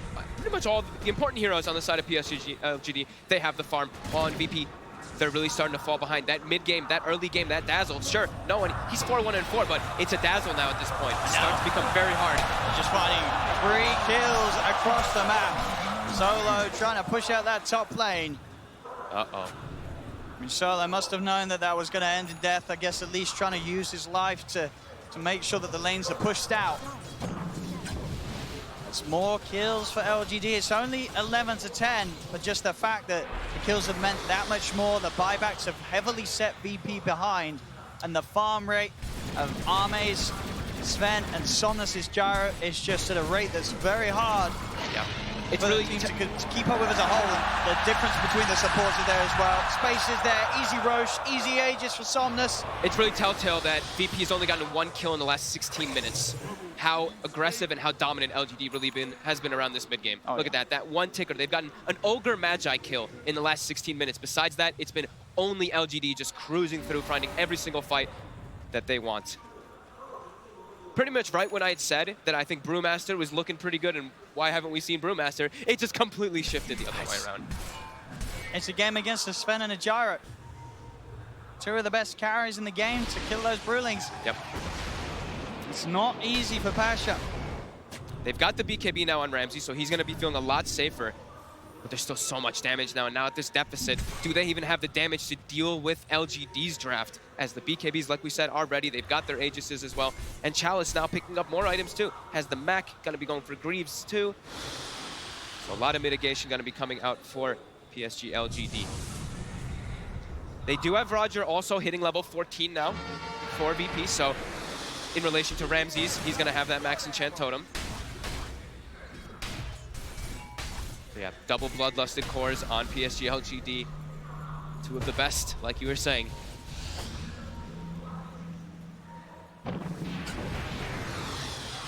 I mean, is there a chance for VP that this morph could be the game-winning element? Is the sort of the morph shaker interaction strong enough to win a game when they're 15K down? They have to get some better forms of initiation. Roger, having such a solid early game, has not been able to find almost anything after that. Just seems like PSG LGD always seems to know where he is in the fights and catching him at the start. It's VP. They will look to set up for bounties. Pasha, though, he's very far up and alone. He's out of the game immediately, walking to his death. They want more. But they won't find. Just have that BKB Ramses, so a little harder for them to catch out. They're not really splitting up much versus this Morphling. So when I have seen, X Nova though, they're jumping forward for him. Gonna try for the quick kill with the waveform, and they have to try to get him more. Is in trouble? Roger's gonna buy himself safety as he jumps in with the Echo. Global popped as well as VP will try and chase for another. They're blocked off Chalice with the Fisher. Very tanky. Tanky enough that they won't be able to commit and stick on him. Chalice is able to walk away. So buyback from Pasha. And again, it's just the Ogre dying. The Ogre. They cannot find any of the big kills. And that was an Echo Slam committed too. And they only get that Ogre. Now a full Aghanims finished up on the Gyrocopter as well. Ramses. Considering going for something here. There's still the BKBs available though. He's just in. All of the big heroes are here for PSG LGD. VP have to hold back. There's no way that it's in their best interest to try and find a fight, and they will back away. So some of the times when I have seen these Ags Morphlings with the Earthshakers, what ends up happening is one team starts splitting up, and that's where the Morphling really starts picking himself up. Because you get the one-by-one kills constantly, you get these massive amounts of experience. But PSG LGD, look at this, they're all just grouped up. They know how strong they are. They still have their Aegis available too. They're trying not to give VP any little type of breathing room at all. They're playing phenomenally as a team here. Oh, he's gonna be able to move out of that? No. Kind of stuck. He'll get out of it. Chalice. He's in position. Chalice again! He's in with a Ravage. They've got the set up. The Grave does come out in time to find some safety for Ramses. He's back into the ball. Will jump away. BKB popped by no one. BKB from Arme also about to wear off. So despite Chalice getting a big jump, this time VP won't have any casualties. They'll get everyone back to safety. Actually, nobody dies from that. He lands like a Dream Ravage in the backlines, but they're able to disengage. They've got the items now, VP, having those BKBs. The Linkers and the BKB, of course, on Ramses. They can play their way out of it. But do they have the damage is the question. They're going to be able to disengage, but will they actually ever be able to look for kills, setting up onto Somnus and onto Ame? It's seeming extremely difficult here, as Chalice always just seems to be in the front lines, not really taking too much damage. And immediately we'll blink away from Ramses. Yeah, they're just so tanky, and they're really all just starting to pick up more and more items. FY, quiet game, but you look at him trickling up on that net worth. He's ahead of Pasha on the Brewmaster. He's got a Hex queued up. We're already talking about the problems for Ramses getting caught by these stuns, by these silences. If they do ever get that, definitely going to be a really hard game for the Morphling. Yeah, with the butterflies on both cores as well. Yeah. Arme and Somnus. Oh, Arme also finishing one up too. Yeah, he goes for the butterfly. Selling that Midas. Not wanting to pick up an AC. He just wants to get this instead for his team, as he's going to be able to have that one-to-one. No one really going to be able to bring him down too hard. The Enchant Totem, though, from the Morphling, you do get that True Strike. Which you do, right? That'll be one thing, but... Which sort of makes it, well, why the butterfly? We do see, obviously, butterfly it's such a value. Sometimes it's just such a value the attack speed. Yeah. Yeah, just a little bit of armor that gives, I guess. And, of course, for just everything else that's going to be trying to him in the fight. Yeah. The splits, the summons from no one. Strength heroes, like, even... like dating back forever, it's always been like, I want to buy a butterfly, but sometimes you just don't have the slots for it. This time he's feeling super confident. They have a 20k gold lead. VP starting to trickle their way out forward here. What can they find? Ramses. He's going to try and look for the opening. They get the ball shot to the two, but he's in on the back. Two-man shot. In with the gold strike. Silence is dead. They'll be able to save Pasha for a little bit with that shallow grave, but he's silenced, surrounded by Somnus. Pasha's dead. No one's taken out. A Sentry's in position, so they'll kill him off through the Glimmer Cape. As no one buys back, and Arme finds him hiding in the trees. Roger, as this is just getting very, very nasty for VP. Every single fight, every single play. I mean, poor old X-Nova, he's taking one for the team this game. Oh, for sure. He is the only guy that's died on LGD's lineup, it feels like, in the last 20 minutes, right? He is the only one who's died in the last 20 minutes. Yep, 3 deaths for the Ogre, unable to find any kills. All working to plan. The Ogre Magi strats are real here. And it's absolutely working for LGD. Hey, he's doing his job. He's bloodlusting really in the fights, and then he dies. They're like, all right, X-Nova, great job. Yes, yeah, they're really starting to, I mean, they have been running away with this one for about 20 minutes now. VP unable to really find any breathing room as Ramses. He's stepping up, his BKB just comes back up. Whoa. Just gotta be careful. That was a little scary. It's gotta feel rough for VP. I mean, they've only killed the Ogre. They cannot kill anyone else, it seems, on PSG LGD's team. Oh, look at this, too. A bit of a, quick easy kill there from a bit of an unorthodox build. Another Basher being built up on a Gyrocopter after the Aghanims. So some more control for that Morphling. I mean, they're probably feeling themselves. They're feeling it now, PSG LGD. They know. 40 minutes in, 27k advantage. 25's coming out as well. Can VP swing this game around? They're running a lineup that has that Brew off lane, this Dazzle mid. I feel like sort of these heroes, their time in the game, it's kind of passed. It passed it's a long all time on ago. the Morphling. Yeah. It's all on Ramses. It's a full 4 Protect 1 that in the mid game got completely outran here by LGD. And they've lost their timings. I mean, if they can hold and keep it up, is there not going to be a point of the game where Ramses is like, well, I need to start building right click and screw the Shaker. I've got to become the Jara. He has to. I mean, he has to get the Manta as well, though. That's the problem. Is if these silences and this control is just too much. He's not investing yet. So do you think he's thinking, well, let's get a right click. Let's get some damage items. But what would he get? That's the one thing I'm trying to think. What's the solution? What right click item? Get Rapier, become Gyro, bam. Still very difficult. They're so tanky, right? Even then. You've got the Grave. You'll always get the hits off. Got the Grave, yeah, that's true. You'll always get the hits off. I think he's thinking about it. He's still not spending, maybe because he wants both and buyback. I do believe I know so, he's got the recipe anyway, so he is going to continue with the safety route, get that Manta done, and make sure he's got the money. Yeah, he's just 200 gold short. So. Oh, Courier. Should have the. Oh no, that's his Manta. That's the Manta. Oh no. Yeah. Oh no. Yeah. I mean, he's got buyback, but he is going to be short of that Manta style for 3 minutes. And they've already been unable to really kill anybody besides the Ogre, like you said. Azidi route for Ame. All right. I think PSG LGD is gearing up for the finishing blow to VP in this game 1. They have a Hex on the Rubik as well, like I was mentioning. So those instant disables, we're going to have to watch Ramses if he's going to be able to get that BKB off before he gets caught. Pasha as well as Roger, both playing on the left side there. Ame already pops the God Strength, ready to go. He's jumping in. Solo's dead. Ravage is out. He's going to catch up to Pasha, who's held at the back. Silence to make sure that Pasha cannot get in. Roger, he's trying to poke from the backsides with the Fisher, but LGD just pushing in, taking the range racks, fortification. It's only going to last so long as they'll wait it out. LGD finish off the entirety of the mid lane of Rax. Ramses is going to look for the jump forward. He's trying for X-Nova. Poor old X-Nova. But this time they gave him the cheese. They gave him the cheese. They gave him the cheese. X-Nova will be able to stay alive with the boys this time. He's not dying today. That was one of the cheeses, I believe, because they still have the second one, so yeah. And now a full refresher as well. I think they had a refresher shard as well, right? I think they must have used it before. X-Nova. He had the cheese. They prepared him. They prepared him for this push. They made sure he took his dinner with him. As now they can't even kill the Ogre. No, they.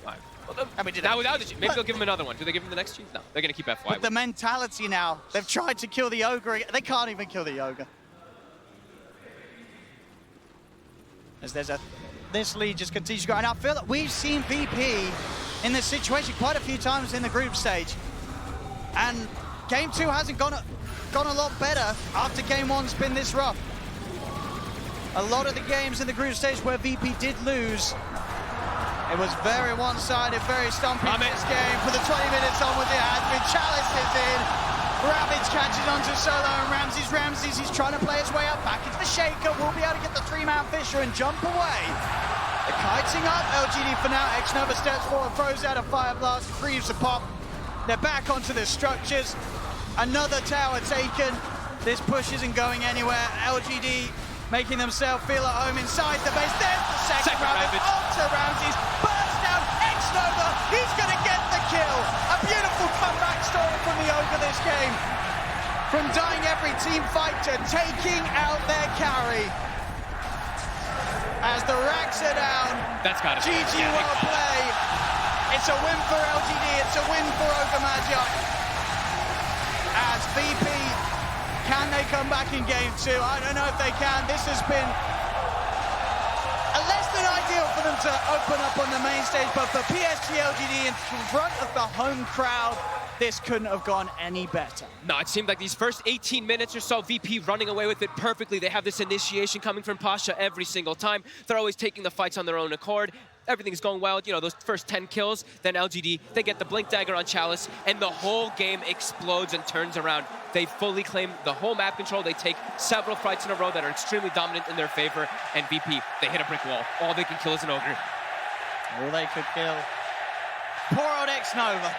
The X-Nova Magi coming into play though at the end with that cheese and killing Ramses. You know, he's gonna feel very happy after that as PSG LGD take game 1, leading this series for now. But there we have it.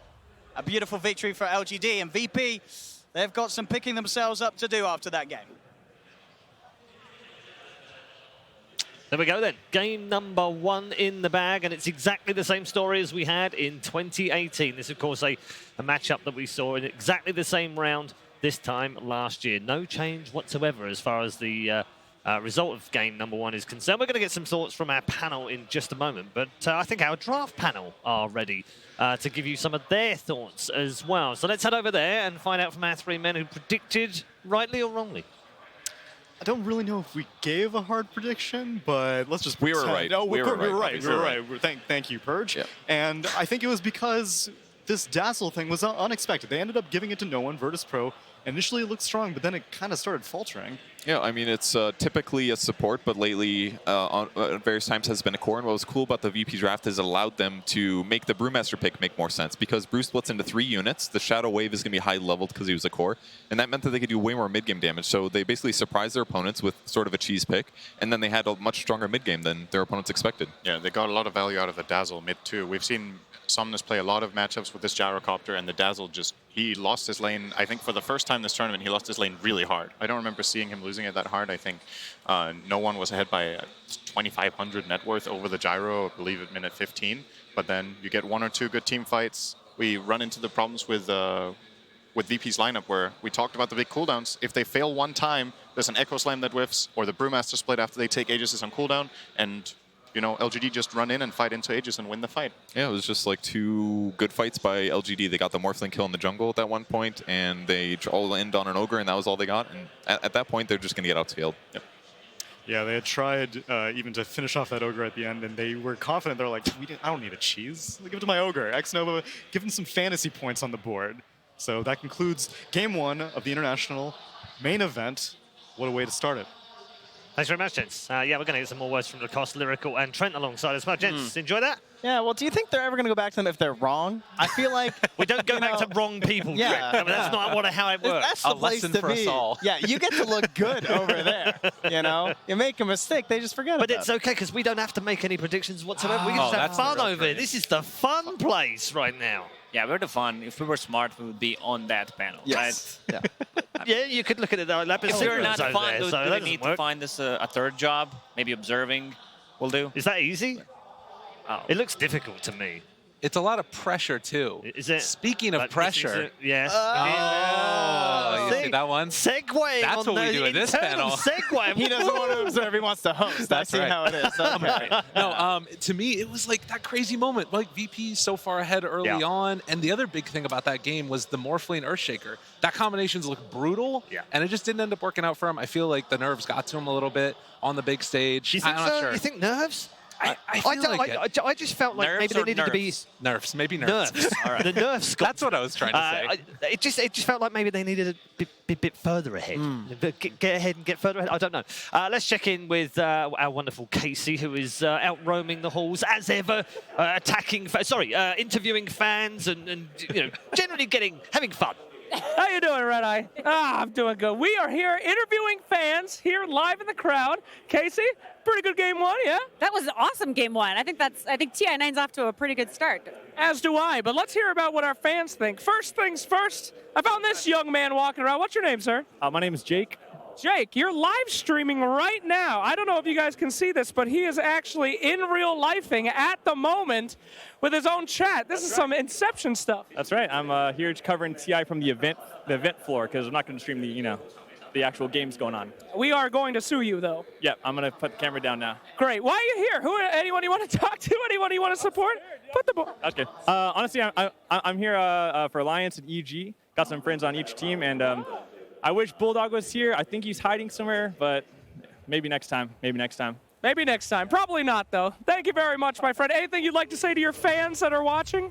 Oh, wait, these guys, Wait, my fans or your fans? All right, thanks a lot, boss. All right, you were great. We're talking to all the fans here, and we found somebody who this is their first TI that they've ever attended.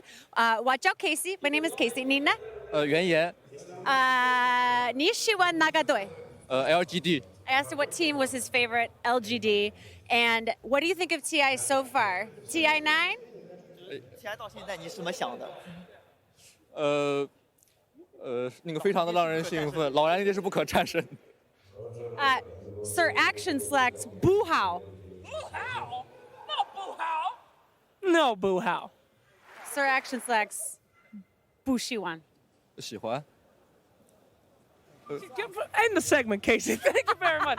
What the heck's wrong with you? Shishi. I'll give you, I'm going to ask you one more time because I want you to be super excited. Nishiwa Nagadoi. LGD. Yes! Yes! Great! LGD, lots of fans in the crowd, and you are still watching your own feed. I just subscribed to him. Did you? No, I did not. Thanks.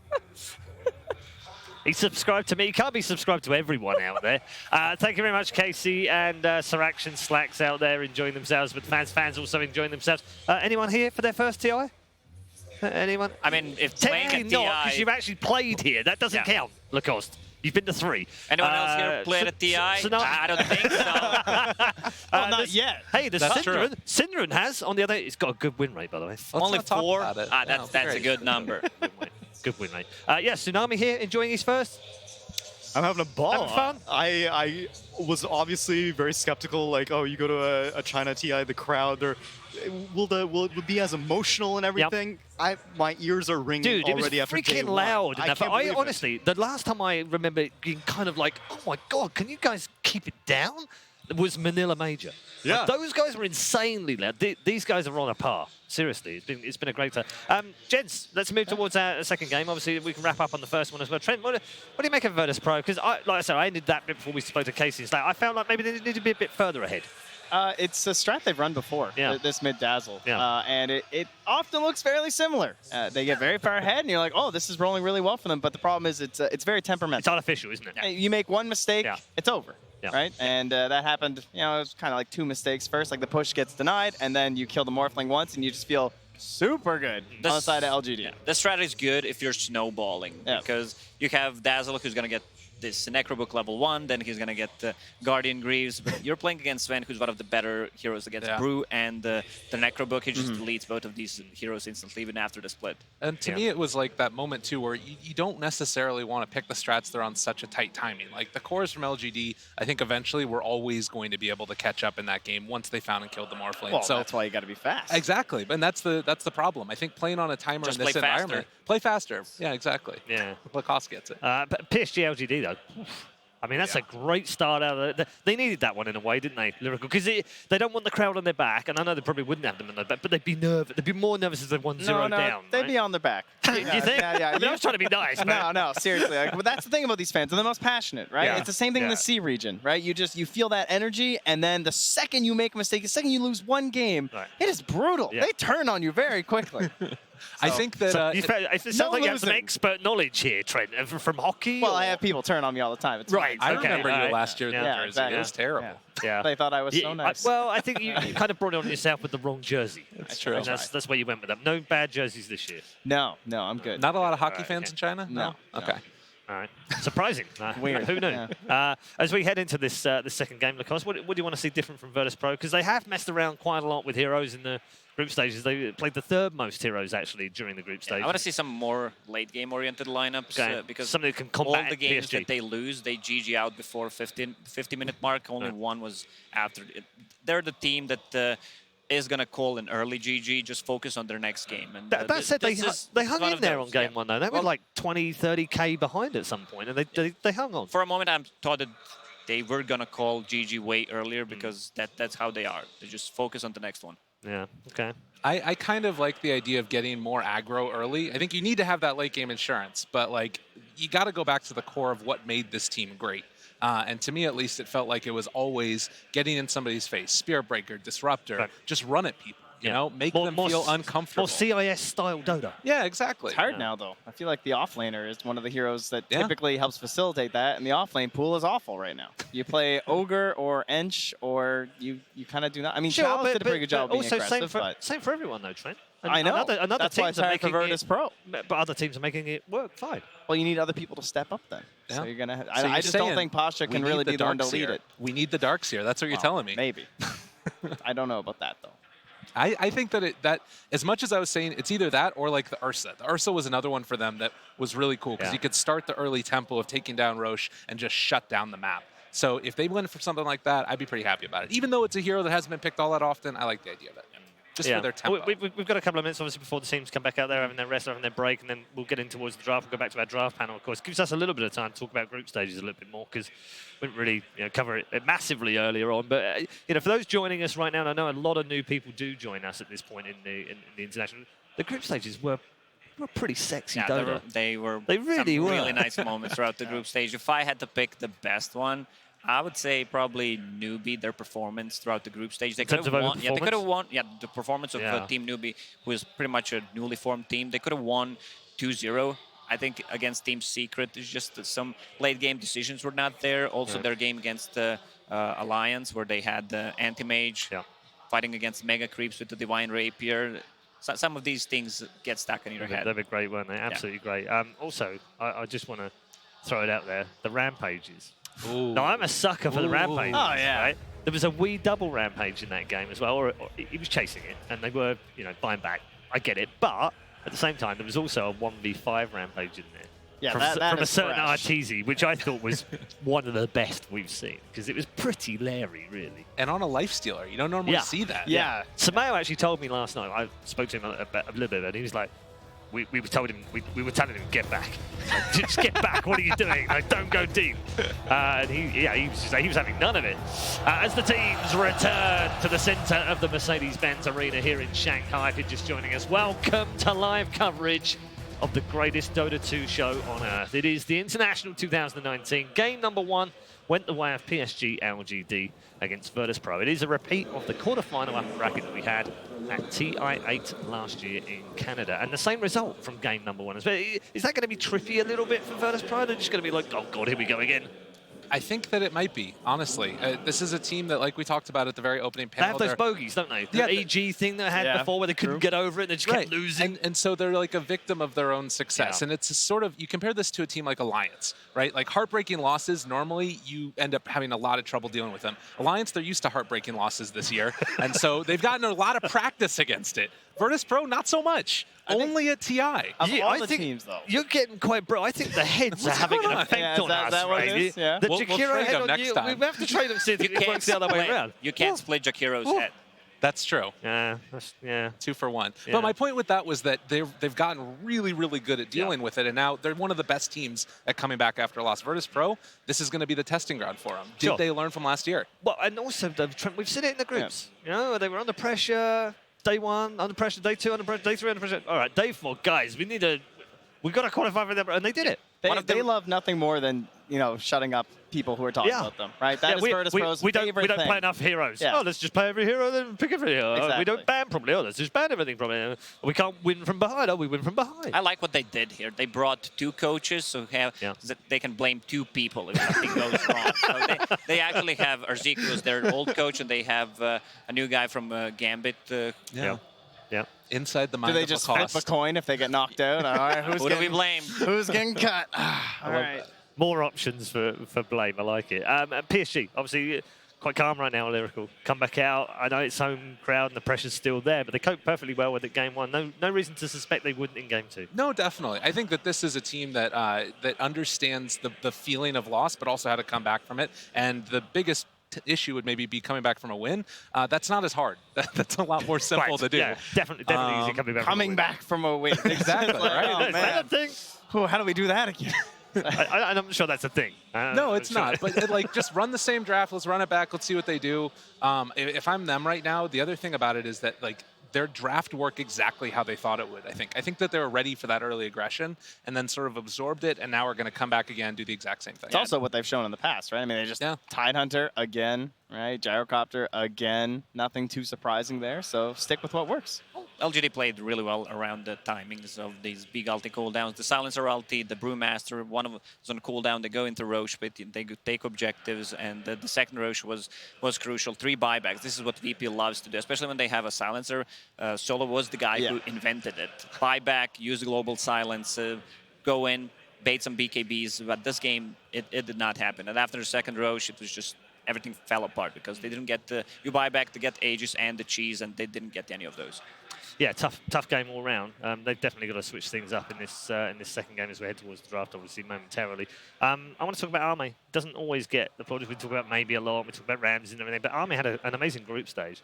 He had the least amount of deaths of any player in the group stage, and it was by quite a distance as well. Just 26 deaths in the whole of the group stage. He had a lot to prove, I think. A lot of people were questioning last year, obviously, in the grand finals. There were a lot of people that were blaming him, I think unfairly so. And in the end, he's coming out here showing, I still got what it takes. There's a reason that people emulate my style the world over, and he's owning with it. So, yeah, I'm super big Ame fan. I think that just needs to keep doing what he's doing, definitely. He has the least deaths because he played Faceless Void 5 times, so he can time walk. And we shouldn't take that into consideration. You're not supposed to reveal the inner secrets of how and why, Lacoste. What are you, some sort of analyst?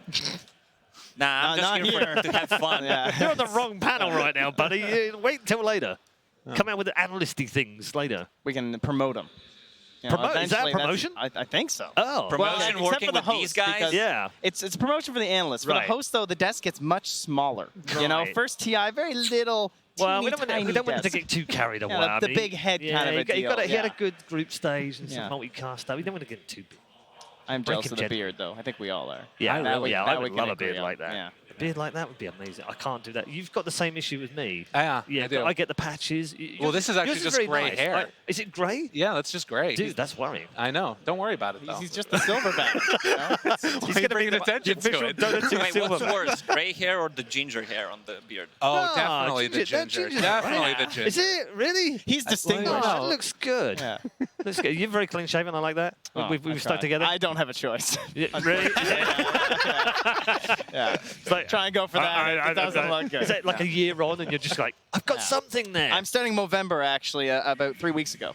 That sounds good. That sounds good. Right, we're gonna have fun all the way through the International 2019. We hope you enjoy our panels. But the more serious stuff, the more analytical stuff, they are on the panel for game number 2. PSG LGD versus Virtus Pro. That's right, Red Eye. 2. That's right, Red Eye. Mom said it's my turn on the draft panel, and we're going to take it away.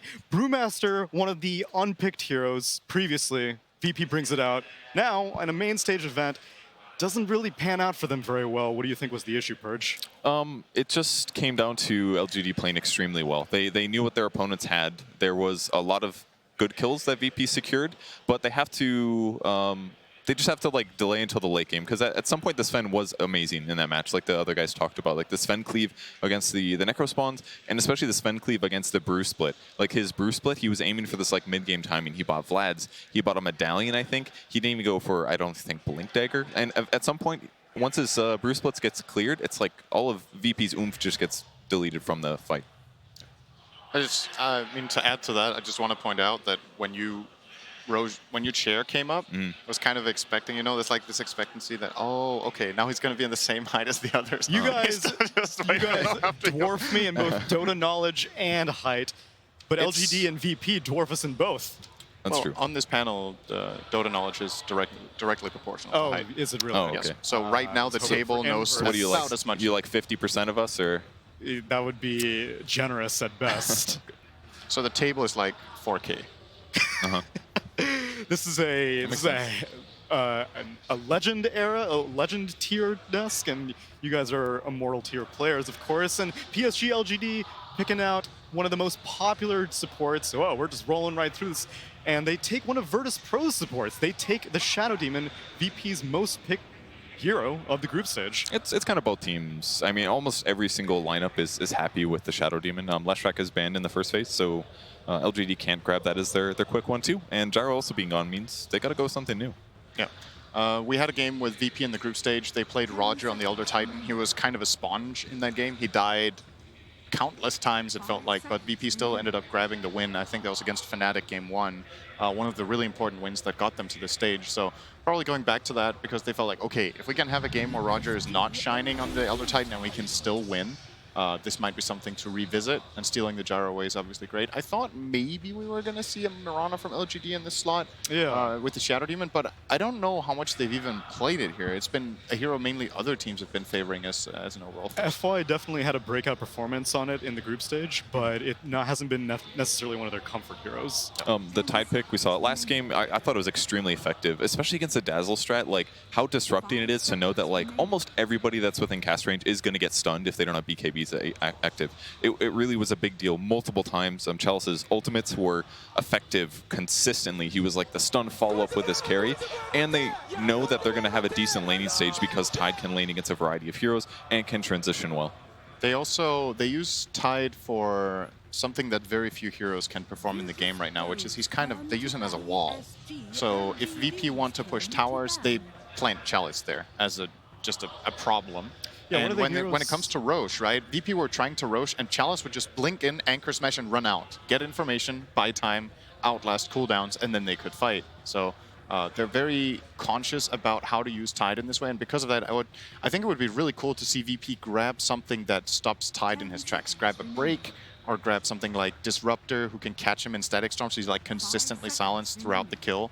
And they can get something going, but of course they are playing into a save. So if he is aggressive in those push moments, they can actually have a way to turn that into a team fight for VP's favor? Especially at Roche, right? If you have the Disruptor and the Tide blinks in, and that's how you try to counter Roche fights, you can just Static Storm him in the pit and Kinetic Field him and get a fight going where Ravage is not a factor.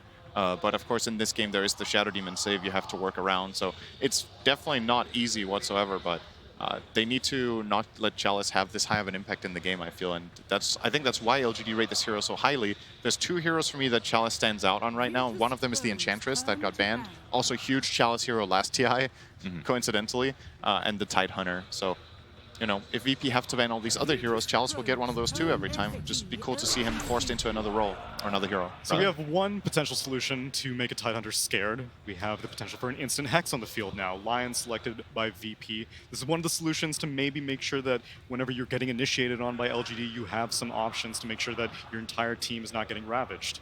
Yep. It can be iffy, though, because Chalice has been standing in really good positions consistently. Like high grounds, trees, always ready to hit the back line and follow up perfectly. So I feel like if he places his Ravage really well, especially against like an Elder Titan in a line, it's iffy, because a lot of times Elder Titan's going to be channeling his Echo Stomp. If that gets interrupted, like that 4-position support, useless, basically. He can throw out his Earth Splitter, but I just feel like Tide, the way that LGD uses it, they're very good at finding good team fights and ravaging at the right time. Other teams that pick Tide, if they can't take good fights, it's never going to look like a good hero, but LGD really makes it shine. So I'm a little unsure about the support duo so far. Well, do you think it's better than the Silencer that they first faced last game? Yes, because that goes in the same problem. If it's harder for you to take team fights against your opponent, then Global Silence is not going to feel good either. So it's one of those team fight advantages that VP's just going to have to play against. And again, it's comfort. VP had a great game with Solo and Light. That was actually the same game. Elder Titan had a lot of deaths, and Solo ended up being the position 4 and had a huge impact on that win. The difference being, though, that in that game, VP specifically counterpicked a core with the Lion. That was a first phase Storm from Fnatic in that game.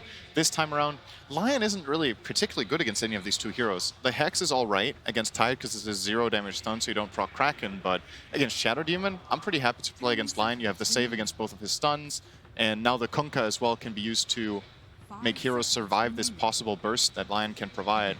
And that's a good point, and I think that's basically what VP grabbed the Lion for, because it combos well with Elder Titan. Elder Titan does the magic resistance reduction.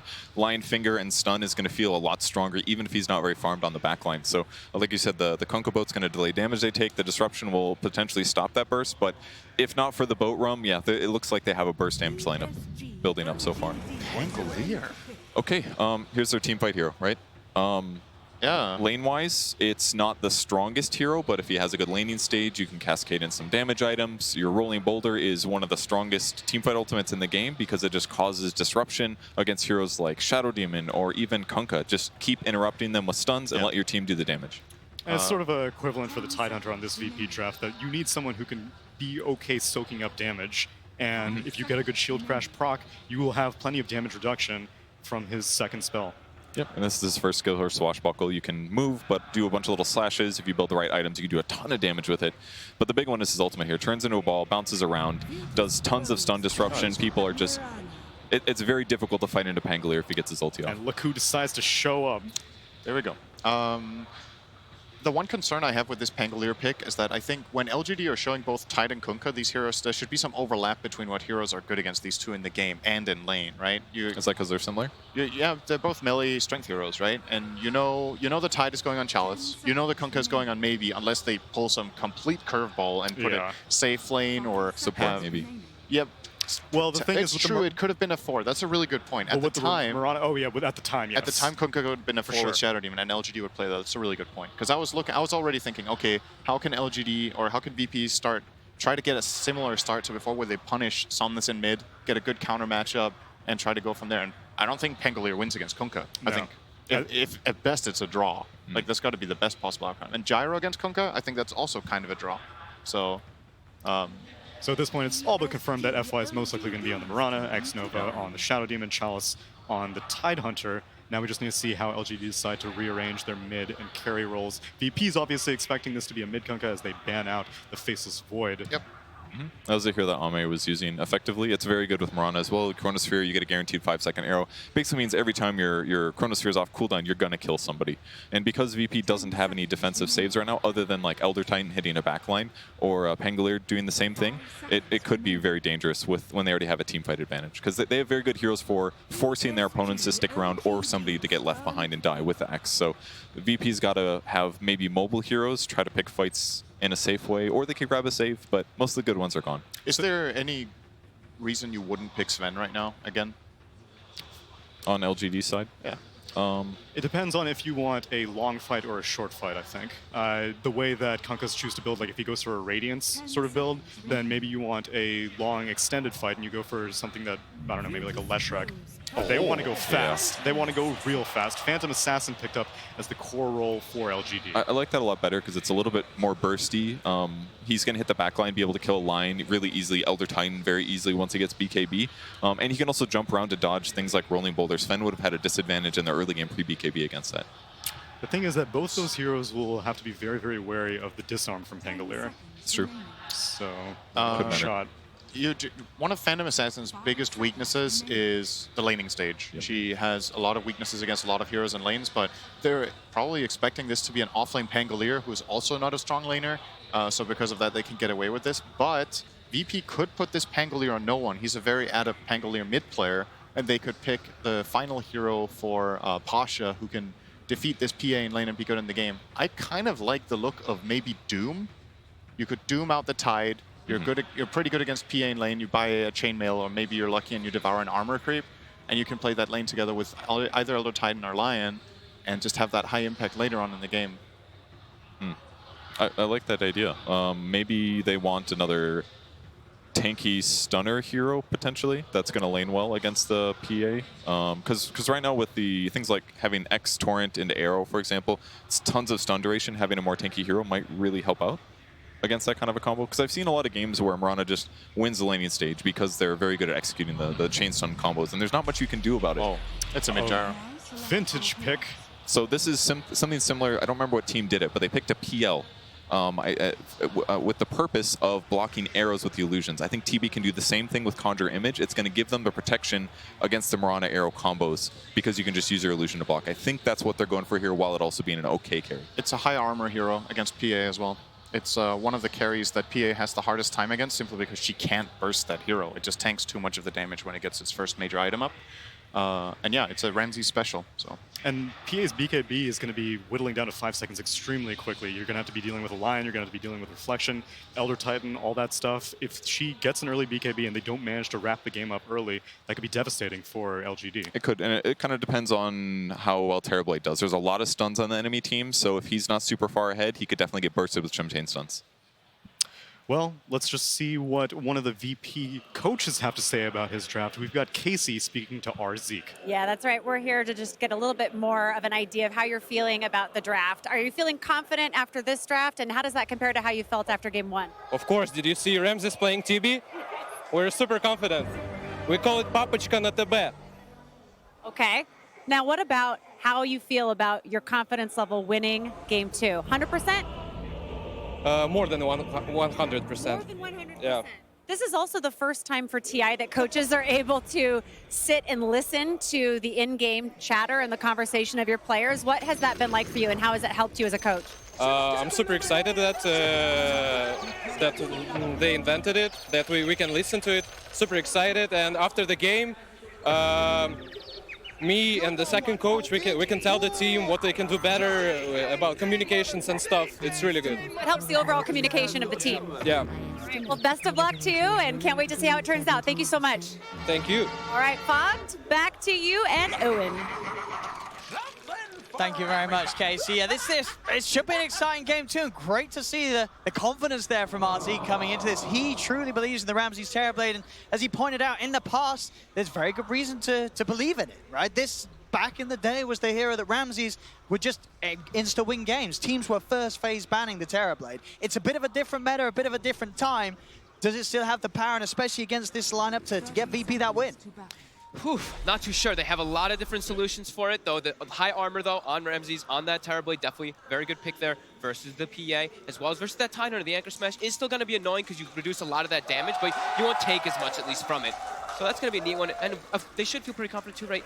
Ramses, they've won how many majors based on the back of Terrorblades and stuff like that. So we're going to see how it plays out here, too, because they do pick up Pango as well, which is a little concern for me. Okay. Having that hero, giving PA what could potentially be a very strong lane, could be one of the things that I'm a little concerned for them there. And there is going to be some struggle for the Terrorblade early on, right, surely? I mean, I'm seeing here as like the Shadow Demon, the Mirage. There is this magical burst that a Terrorblade in the early portions of a game is very vulnerable to. And look at the way that they're playing the lane already. You can tell that they want to go for some type of play immediately on Ramses, but I love the point that Kevin brought up. We saw that in the group stages. I think the PL pick, like he was mentioning, you have your Conjure Image, so at least you have some type of solution to block out those arrows. Good lane, Solo. He wanted to go for a courier snipe, but they know. Keeping it hidden there. And they've actually forced Ramses to TP to the tier 1 here because he was getting zoned out from the wave, so that's a little bit, can be a little bit scary. If you do actually get brought down as this Terrorblade now, you won't have that TP to return to the lane. So Ramses, they're gonna have to secure him, make sure he does not get killed. Mid, we see those first 4 creeps being secured by no one there. Yeah, against the Kunkka with his right click, that's not an easy job. No.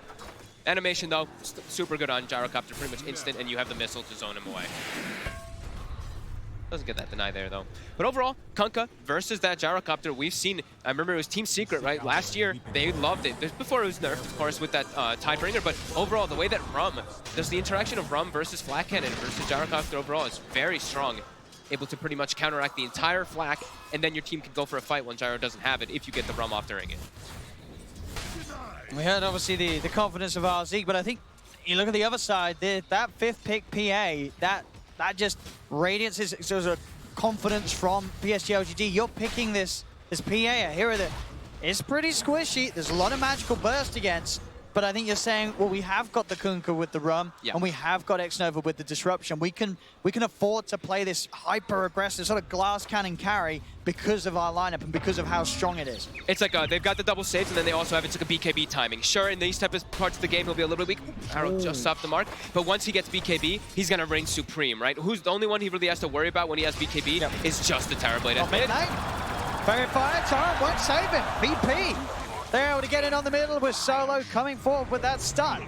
His first blood is secured, and no one will be given that edge that he was already getting in the CS, as you say. He's he's playing this matchup perfectly. This was one of the heroes that we've said a long time ago also, that VP, they were one of the first ones to really start bringing the mid gyrocopter when they were running with Roger Earthshaker. When they first brought Roger along, they played this matchup so many times, just having that gyro, being very aggressive in the mid lane. So yeah, 15-3 start. Also the Pango, 15-4 start. Very impressive already for VP. As also, X-Nova will go down. Solo, he's making these moves from top lane to bottom lane, making sure that both of these cores really do have a beautiful opening in the first few minutes. It's going to look to be a very early Javelin coming out for Pasha, based off how much he's able to get done in this top lane here with Solo so far. See now, a bit of a turn. Solo is going to be able to walk himself away. You mentioned how much magical burst there is on VP. Also, you have to throw in the ET, right? They have that extra natural order that will really amplify everything together when they will be able to have those timings. That's poisons. We'll stack up onto Pasha, but it's only level 1. Yeah, that importance of the BKB on PA definitely amplified this game, but it's gonna take time. We'll see what sort of a pace VP are able to play with, as they themselves also likely to be making moves as 4 and trying to buy space for Ramses on the map. As their other 4 heroes can definitely afford to make aggressive plays. Bottom, Ramses. And they go with the Star Storm. Arrow off the mark again. Burst low, and indeed FY. Maybe watching a few too many BSJ streams. I'm joking, right? Oh, he skills leap. He's going for the triple leap. He wants Roger. He gets it. There. He's watching BSJ streams. FY, there we go. Compliment for you as well, Brian. Balance it out. Is Brian play Mirana? I mean, I wouldn't call it play. Oh, come on. What'd he do to you? See bottom. Yeah, here's the meta for a bit of a show on Chalice. He's tied. Could walk it off. FY's no leap. More vulnerable. And in fact, Solo, he's got the setup with the Hex. Roger with the stomp. Solo, he's on a killing spree. This Lion. He's everywhere. He's got tranquil boots. He's killed up. Stick. He's killed mid. He's killed top. He's killed bottom. He's making the magic happen, Solo. He's really securing this early game for them so far here. And immediately walking toward mid lane. No hesitation. He's got both spells available when he has his stick. Do they have level 6 on no one? Not just yet. But he will already prepare the missile. And here comes Solo. No one is pretty low here, though. Somas has got a lot of HP to work with. That'll be the drag back. Nice Hex. Torrent is going to be missed due to that disable from Solo, throwing the combo off top lane. Arme and X-Nova be able to push over toward the rune spot and claim Pasha's life, whilst he's left alone and Solo's trying to help out mid. Yeah, he was left alone for quite a while and was still doing pretty well in those last hits, so they dive forward and really make sure that they can push Pasha out of there. As it looks like Somnus actually might hit level 6 before no one does in that mid lane. Has fully recovered, a couple last hits behind, but still doing just fine in that matchup. Arrow immediately onto that catapult, so that push. He didn't miss that one. That time he didn't miss.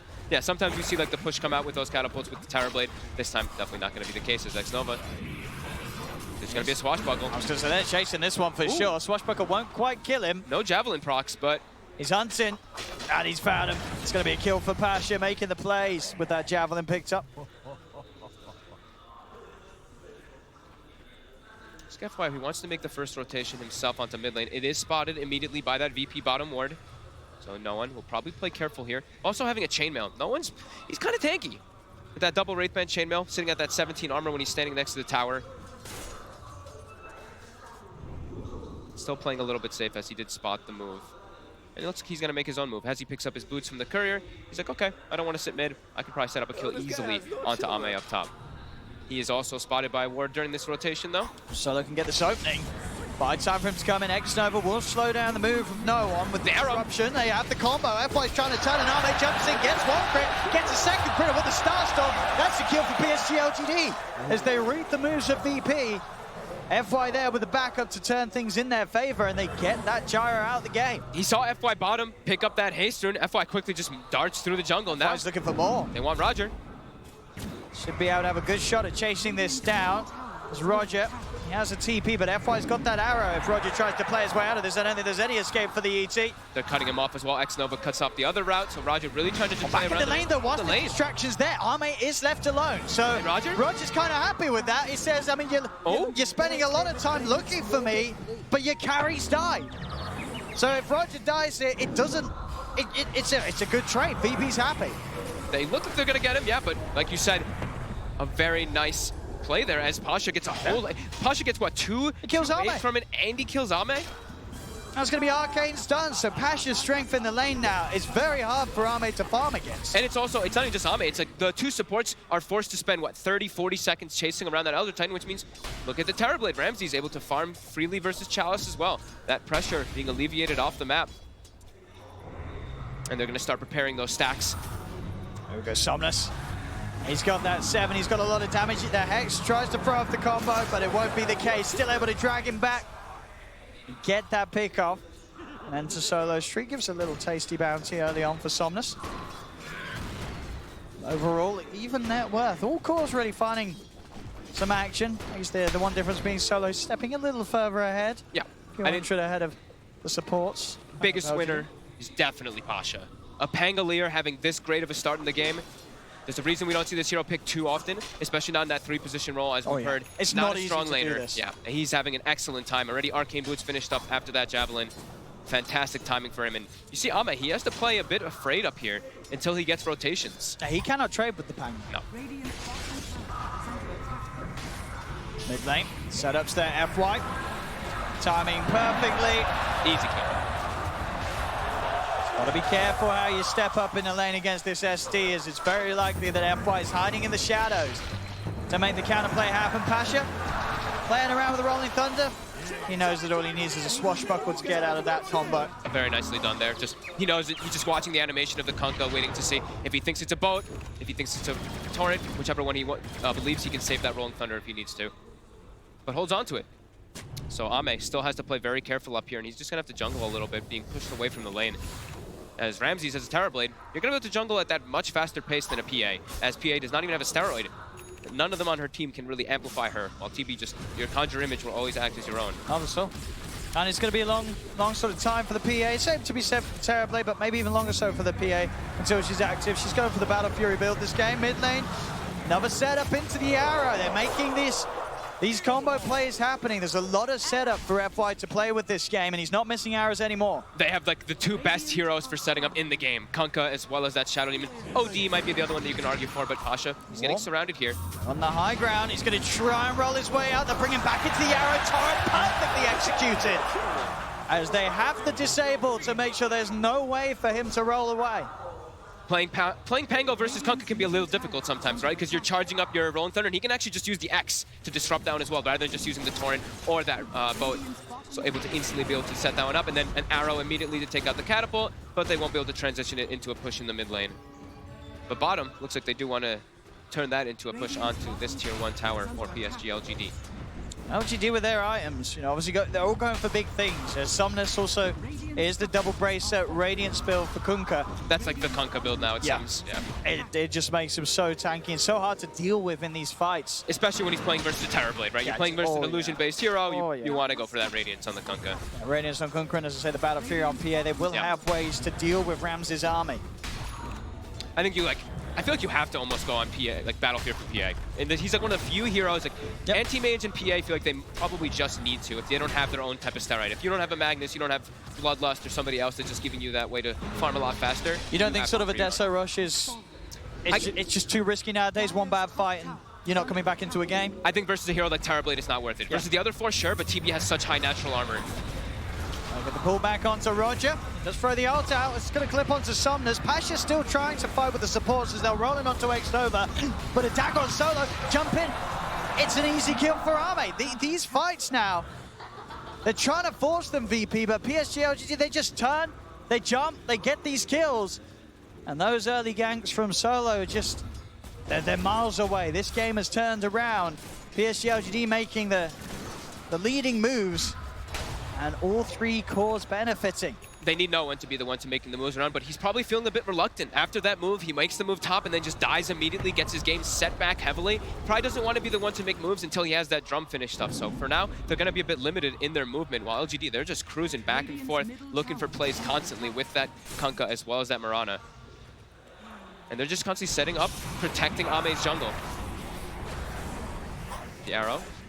Not being thrown out here. Now it's going to get close. He's going to get hit. Good jukes for Solo, but still taking a lot of damage. Forward FY. He tries to come in, but the turn, the finger FY. Oh, FY. Why? I mean, he wanted it. He did. I mean, he got the finger. And that's a finger buff for Solo. Overconfidence. Probably not expecting everybody else to be there, but still. Yeah, feeling himself there for sure. Probably, maybe not even getting the kill there. Solo's still pretty tanky with this, like Tranquil Boots as well as Bracer. Like, this is a line who's gotten a lot done in the early game, like you mentioned. He kind of is the 4 position already at this point for his team. That being said, frontline for VP, a little bit concerned for them, right? You look at their heroes, and they're fairly squishy on their draft. Like, yeah, it's what Pasha, as long as he gets the Rolling Thunder off, he can sort of be the man to go in. But there are ways to kill him. You know, they have the PA, who's just straight physical damage, which Pangolier does not really like playing versus too much. So they don't really have that best frontline because Roger has been relegated now to the 5 position. So their frontline is definitely lacking it versus what LGD has, who has the best frontliner. They have the Tide Under. And a Tide Under covered in Kunkka's rum. Absolutely. And Kunkka Somnus, 3,300 gold on that relic. It's pretty much there. It's going to be a very fast timing from Somnus this game. And a fast Battle Fury, too. Ame already having 2 pieces. He's only like 1,600 gold away from that Battle Fury. This is scary for VP. It may only be a 1k lead, but the fact that PSG LGD are getting this space for these 2 cores, that passing in 2 minutes time, and they're turning up with the Battle Fury. Well, I mean, might choose to stick to just focus on farming for the next time afterwards, but at least with Somnus coming to these fights with a Radiance, it's not going to be easy for VP to take the fights head on. No, especially because Ramses is not going to be... Ramses turning up to the fights, there's a lot of control, there's a lot of magic damage for this Terrorblade to deal with. He's not going to be able to just walk in with his illusions doing anything possible because there's Torrents, there's Cleaves, there's the Boat, there's the Starstorm, there's so many different instances of damage that can clear out those illusions very quickly. So Ramses' game is going to be tough. They really need to start rallying around the Gyrocopter, and that's what they're going to do. The drum is finished. They've got Maelstrom as well on Pasha. He's looking to see what he can make.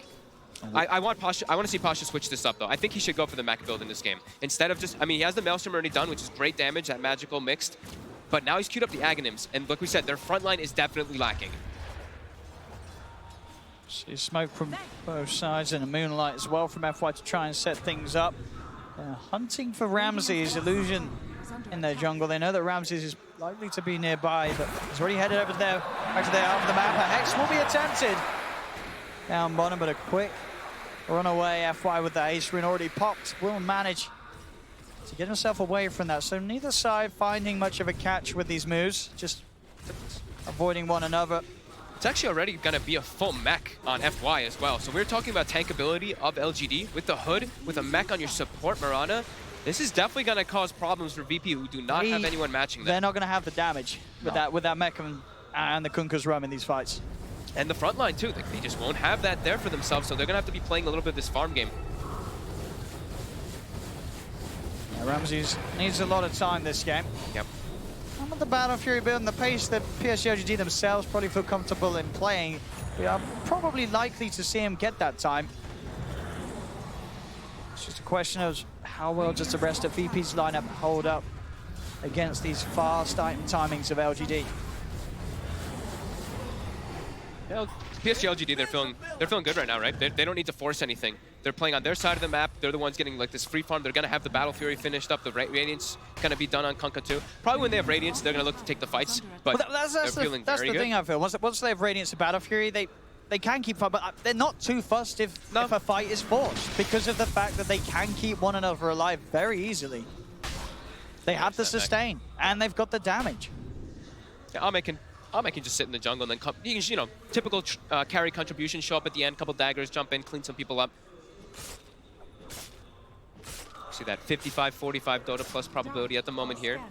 But definitely feeling for, you look at no one right now in the net worth, he's really starting to get left in the dust. He's that hero they have to rally around when he has BKB, but that's going to take time. He's going to have to act as that pseudo frontliner as this gyrocopter versus a PA, which is definitely scary.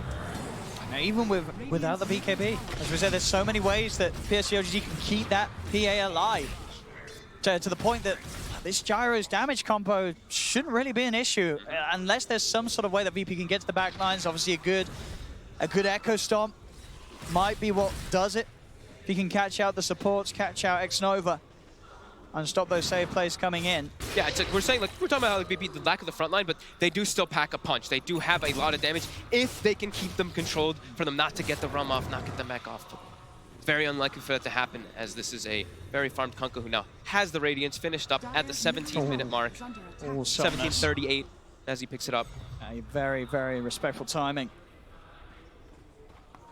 And now they're starting to rally. You see Ame, he's kind of starting to make his way down toward bottom, but just going to be farming, probably stanking Ancients before he does do anything else. I mean, yeah, he just needs to farm. Radiant's bottom tower is under attack. And they're showing themselves down bottom PSG LGD, but VP, what's the plan there? Just focusing on pushing out that mid, pushing out that top lane. Not looking to come down for now, and in fact, it's going to be PSG LGD wrapping around, maybe even towards the mid. Who's there at the moment? It's just the Elder Titan. Yep. They'll just come in and try and hold these illusions off the tier 1, keep their tower alive for now. Right now, it's not the most natural for them to set up for plays. Like we saw in the last game when they played with the Tidehunter, they weren't able to just like walk in and take the fights. Maybe with the Invis, they can actually look to set up like that. But with the Blink Dagger, with the Tidehunter, when he's able to get down, that's when they're really going to start just running at VP, just looking to bring every single fight to them. So right now, like we said, a little bit awkward, a little bit of a low period. Both teams just continue to try to maximize the farm on the map. Yeah, Ame, Battle Fury finished. Desolator next is going to be the one that's queued up, and then more than likely going to be that BKB that he does need in the game. It really does just feel like the power, sort of the growth of the heroes on LGD's lineup. It's sort of ahead, and it moves at a similar pace. Top, look at this wraparound. Solo was hiding. Ame's pretty deep. They've got the disable, and if they got the burst, they should have him here. And they do. VP, they're able to punish a greedy Ame, who pushes out alone and doesn't expect VP to still be hanging around, and that's a big pick off of them. Solo really putting the team on his back right now in these first, with all these rotations really from himself. He was just hiding in the tree line there, waiting for somebody to step too far forward. Very nicely set up there by VP as they're able to slow down Ame, slow down that farm, allow Ramses to get better timings than him. As he's got the Manta, the Scotties, he's getting farmed. Growth certainly there for VP, but still yet to see no one be able to get involved in any of the action. 0-1-1 on that mid gyro. All just because of that first rotation, it puts you off of making like all your moves. Yeah, it slowed his entire game down. Yeah. It's Bounty Runes. Looks like it's going to be 2 for 2, more than likely, unless X-Nova really pushes forward. X-Nova will. Just walks up onto the high ground casually. So they'll get themselves 3. And it still is going to be the full Aghanim, so they're going to rely a lot on Pasha for damage, it looks like, and then he's queuing up the mech afterwards. So, like we were saying, he still needs to act as that frontliner as the Pangolier. He needs armor.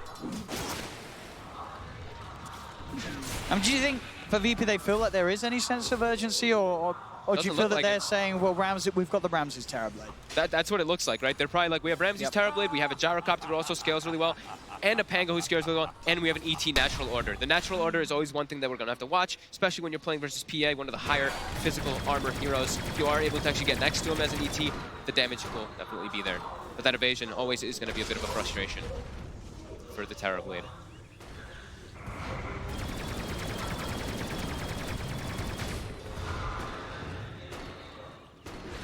21 minutes in, 7-10, 4K lead. PSG LGD is. You really just feel both teams happy with the farming approach to this one. Right, they're all getting good. They're all getting good pacing. They're all getting good timings of their items, right? Like Somnus is getting close to BKB. They got Blink on Chalice. They got the Deso. He continues farming. Deso now finished up. Maybe now we see a fight because they've got the Blink on Chalice. That was the big one last time where they're like, we don't have the greatest initiations. With that, they will. But like we said, they're approaching some big items still anyway soon. But yeah, we see them grouping up, and this is likely that smoke with the Deso. With that Blink. I mean, Deso, PA, you find yourself on top of Solo after he's dropped out a Hex and a stun. He's dead in a couple of hits. You get yourself 1 or 2 kills, you can just go straight into the Roche Pit. And then you're going to be playing with an Aegis advantage, and the map is going to get smaller and smaller. So let's see if they can actually catch anyone on me here. Jump forward. Roger. Is that no crits? He just died to like the regular attacks there, it seems. I believe so. Just the damage of the death, so it's terrifying. VP, they've got to hold themselves in the base. As PSG LGD, they're waiting right outside. Ramses! He's stepped forward.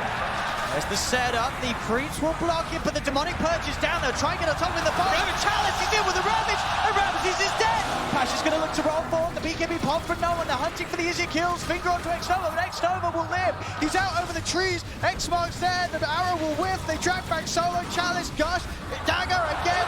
They're cleaning up these fights. Now that they've started to look for them, PSG LGD, they just at a power level that's hard for VP to stand toe-to-toe with at the moment. And the BKB is down for no, and they're committing forward for it. They drop it back. They are going to have the ult coming down, but a jump over from Army will dodge it. Another X marks there. No one's going to be dragged back towards the team as they take out the Gyro. They take everything here from VP, pushing down mid. Ame once more. He's not even done. Looking for a crit, won't get it. So Roger gets the chance to stop. But you know that Ame's going to still maybe try and chase. Now he's playing it sensible. It's TI. He doesn't want to throw things away. Back towards mid. Pasha starting to bring the rest of LGD low. A boat will come in, give some of the run to Somnus as he'll look for the TP out. Ramsey's going to fight him, but no, X-Nova. Disruption. Make sure that his two cores get out alive, and X-Nova in a similar fashion to game one. He'll die, but he saves his cause.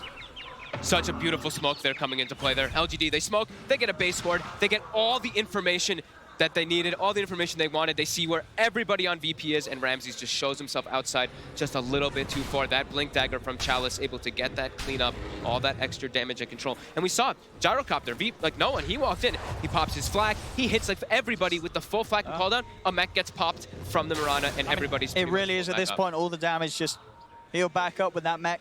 Yep. And now they're starting. Now they have the Greaves finished up too. They're starting to get BKBs as well on Somnus, and you're gonna imagine Ame will also be approaching that one quite soon. VP, they've got to make something big happen here with this smoke versus that Ravage being on cooldown. Will they be able to? Whoa. Solo's aware. 20 seconds until Ravage is back online. VP. Not looking like they're going to be able to actually find anything here. Wallet is not up. So LGD, PSG LGD will back up. They will be perfectly fine with all of this, as the next timing for them is that BKB on Ame, so they're going to keep controlling the map. And we see that base ward placed down. They feel so confident to do whatever they please. They know they can move in immediately. And Ramsey's not getting the chance to hit a single hero in that fight. And there's, you say, flat cannon. It doesn't even look like they've been hit. Yeah. They're back up to full HP. It's the combo of the both. We mentioned it during like the draft, right at the end of it there. That Kunkka versus the Gyrocopter too. The RUM was applied on absolutely everybody. So sure, Pango's coming in, he's shield crashing, swashbuckling all over the place, but that mitigation really coming in. And when Ame has the BKB, they're not going to be able to touch him. It really does feel like that. He's level 20, BKB. I mean, he's got the money for it. He's got it done. He can TP back and pick it up if they want to play it like that. Like Somnus can X him and then bring him back, but they're just going to back up, it looks like here. They've even got the Vlads on Chalice, allowing him to get that life steal on the P8. They're ready to fight, though. Everything is coming together for LGD. Yep, the perfect timing. What do they do? What do they do? They look like they're smoked up looking for a fight, but it's still difficult. Ramses, like, he's got Manta, he's got Scotty, he's tanky, but as we saw in that last fight, there's just a devastating amount of control. And even if he is tanky like this, you still have to deal with Soul Catcher. You have Manta to remove it, but if you don't have your Manta up and you're Soul Catchered, you are going to be a lot squishier as they get a wraparound. They'll start to try and have a bit of a poke. Missile heading the way of Chalice, but immediate disengage with the Moonlight Shadow. They'll be able to find X-Nova with the combo. And again, X-Nova, he'll fall, but everybody else should get out. FY still with that Moonlight Shadow coverage to allow him to walk back to safety, and it can never feel good killing X-Nova, because then you know as VP that everything's going to plan for LGD. If it's only the Shadow Demon you've killed, you've lost the fight. Every single time, it does seem, even every single time, not in this game and the last game, all of the situations, X-Nova. It's just down to positioning, right? They always have the right person in place to die. And they know how to, in that fight too, that's a bit of a difficult one. They're like, hey, we're strong, but that type of fight engaging in that area, we're kind of surrounded. It's not the best way for us to take it. Now they're getting a better type of surround here as VP. They're split up. Ame is already prowling around with this blur, and Roger, he spotted. They're going to find him. He's going to be a quick and easy one for them. He's going to try for the sum. He's not going to get a chance to do so. With that Gush, armor reduction, Desolator, Arme can make quick work of whoever he finds. And there's that situation we talked about. If they get one of those big kills, they can look to just commit into this Roche Pit, as they will kill it super fast. And taking the fight around here for VP, sure, they've got Pango, but their ET is dead. He is the crucial one around that Roche Pit. Oh, LGD, they're really running away with this one now. Yeah, it's starting to look like a bit of a repeat of game one. Once they get the advantage, they do not let go of it. Yeah, I mean, it really is very similar to the last one, right? They've killed Ame once, but before, they've really only killed X-Nova again. As Ramses really needs, that BKB timing for him is going to be completely necessary, but is it going to be enough? Is it going to be enough to actually do the damage? Very similar to that last time. Sure, he's got these ways to protect himself, but will they actually be able to kill anybody on the side of PSG LGD? As we see some, interesting, little bit of innovative item pickups. Ame, he hasn't chosen to finish it yet, but as we see, that Ags is queued up. The Aghanims PA. The refresh, as you know, if you get a kill, it refreshes all of your abilities, including that blur, so you can keep hopping around inside the fights. Blur's cooldown goes down as well. Yep. And Blur now, it dispels. That is true. It's a buff for everything. Mid lane, they get the roll in, finger out, they should get this kill. Get one. Get one. Question is, how much are they going to lose in return? Will we just solo? That's pretty good if they're able to disengage off of that one. They forced the BKB as well from Somnus. So what the important one, I guess, is instead of wanting to go for a different another dispel, now he's going to have the blur to dispel that reflection every time inside the team fights.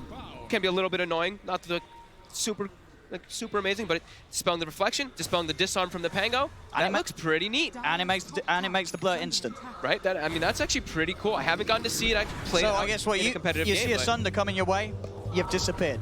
Yeah. They've got to have the vision ready. But I know even that, right? You're just gone. I mean, I'm really intrigued to see it. I mean, he's going to get it at such a good timing as well with the beginning that he's had to this star, mate. Mid lane, no one. He's getting grabbed up. He's going to force the BKB. That will keep him safe for a little bit. He is just going to have to TP out. He's lucky that Arme wasn't around, so they didn't quite have the physical damage to fight through that BKB. But again, no one with these BKB usages, he's just not able to get much done at all. It's having to be a BKB and a runaway. He doesn't have the items.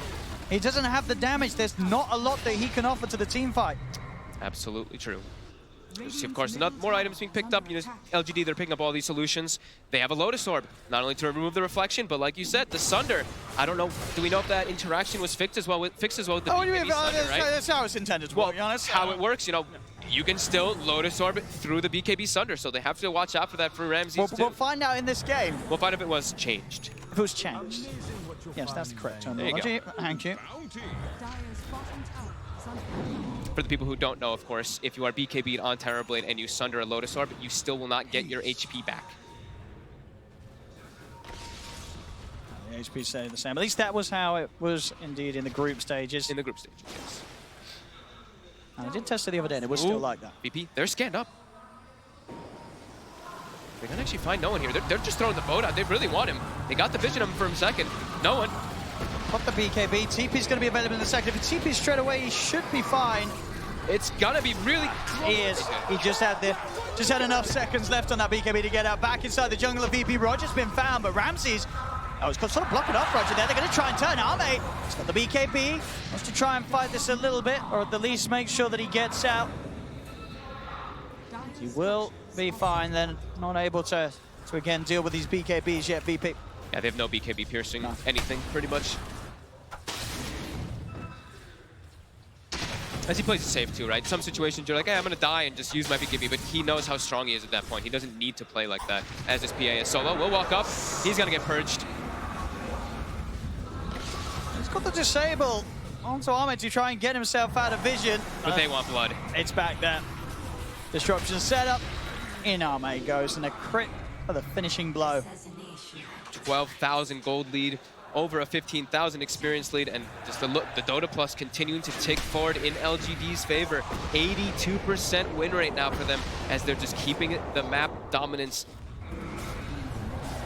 Ramses Farm, he's still on par with Arme, but what does it amount to? What can this Terrorblade do? As all their hopes rest on Ramses.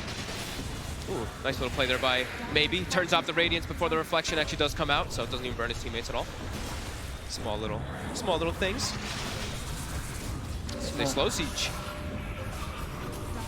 And a successful one hit, tier 3. Falling very low with those ST illusions. They'll get it. The base is opened up and serve the shrines. They're gonna send a missile back. It'll clean up by illusions. And Ame's Aegis will get reclaimed. Gonna back up. And oh, they might not fully back up here, as if they see this top rune, they might look for a quick re-engagement. Oh, that double damage. They want it. Ame. They're trying to keep VP suffocated in their base. You see, Maybe X's himself, goes bottom, clears the wave, and yeah, they want to keep this fight. Get back to the base, VP. Get back to the fountain. You cannot dare come out. They have to find more ways to keep farming, though. VP, they have to struggle to get outside to get this, I mean, in particular, the MKB on Ramses. He needs it. He can't actually do any damage inside of the fights versus Ame until he gets that. And even then, it's still seeming so difficult for them versus PSG LGD, as they're all rallied. Everyone just rallied together, not giving any opportunities for VP to even get a pick off.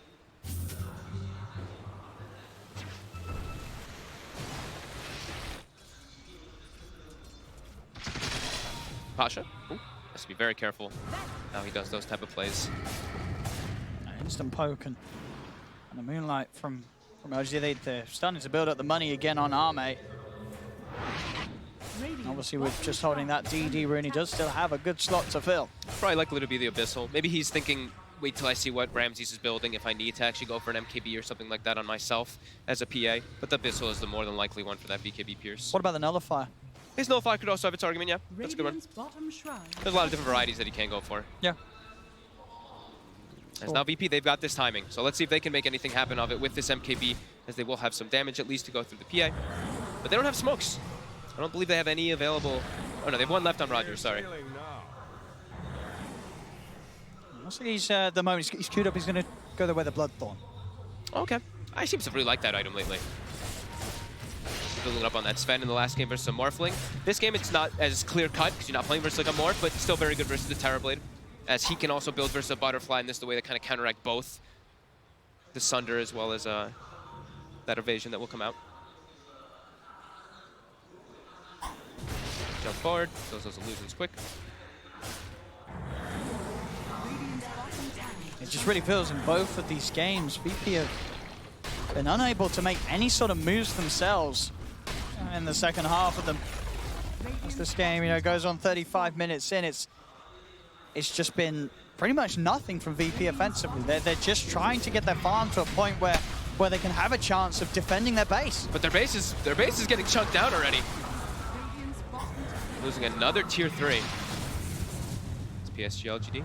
They'll just continue. They're going to do the X. Quickly bring him back. Getting some tower damage as well. Arrow to scout. How would you start this fight if you're VP? They don't have the natural forms of initiation. Pasha wants to, but like we said, he hasn't built any armor, and he now has the Vlads at least finished up, but Ramses fairly squishy. Ramses he's gonna get arrowed here as he stands. They're throwing everything. Ramses dead. He doesn't have buyback. No one's trying to fight back here as he pops the BKB. Ame himself also has the BKB ready. Jumps up, and Solo's got as well. Ramses, he was AFK. That might be the game. And he can't buy back. He just stood there and took FY's arrow to the face. The drafting panel was concerned that there were no saves in this draft. I mean, he just walked, he just gets arrowed. And that's a Terrorblade that spent 36-minute farming for that. He spent the whole game farming, and he gets hit by one arrow, and all that it was for nothing. And they're just gonna keep diving forward here. Pasha, X'd up, he's arrowed, and he's brought down. They're falling apart. That might be it. No, and he's gonna try to commit forward. But he does no damage. And there comes no damage. As LGD, they have really come into this first series of the TI9 main event with all guns blazing. Solo will jump in.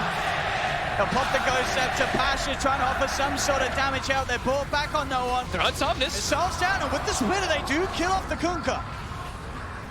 They get one. They need so much more from this, though, VP. They'll find Chalice as well. They will manage to hold on, but their base has been torn apart. Bottom rack's gone, mid rack's gone.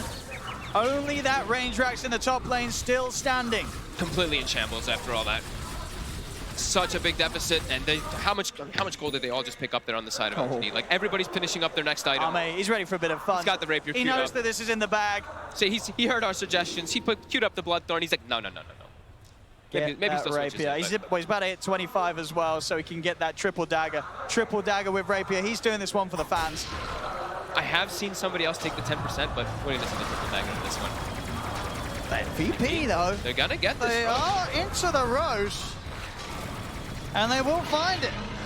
The arrow will connect onto Ramses. It is another arrow, Ramses. They can't follow it up this time. And then Solo jump in. He gets the stun off onto two of them. Cooldown's down. No one moves forward.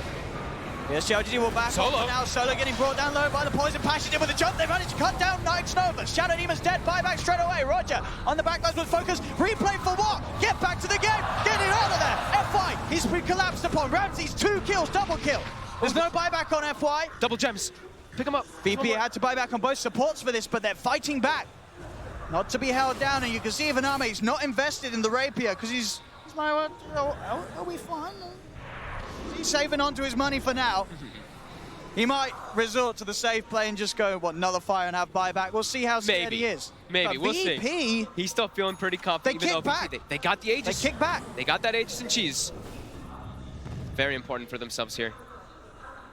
But that, I mean, structural damage is still done, and that's while Chalice is dead. That's the big thing, right? Fighting into LGD's lineup when they don't have the Tidehunter, a little bit easier. Especially because they can get them with the numbers and just get the surround without that Tidehunter.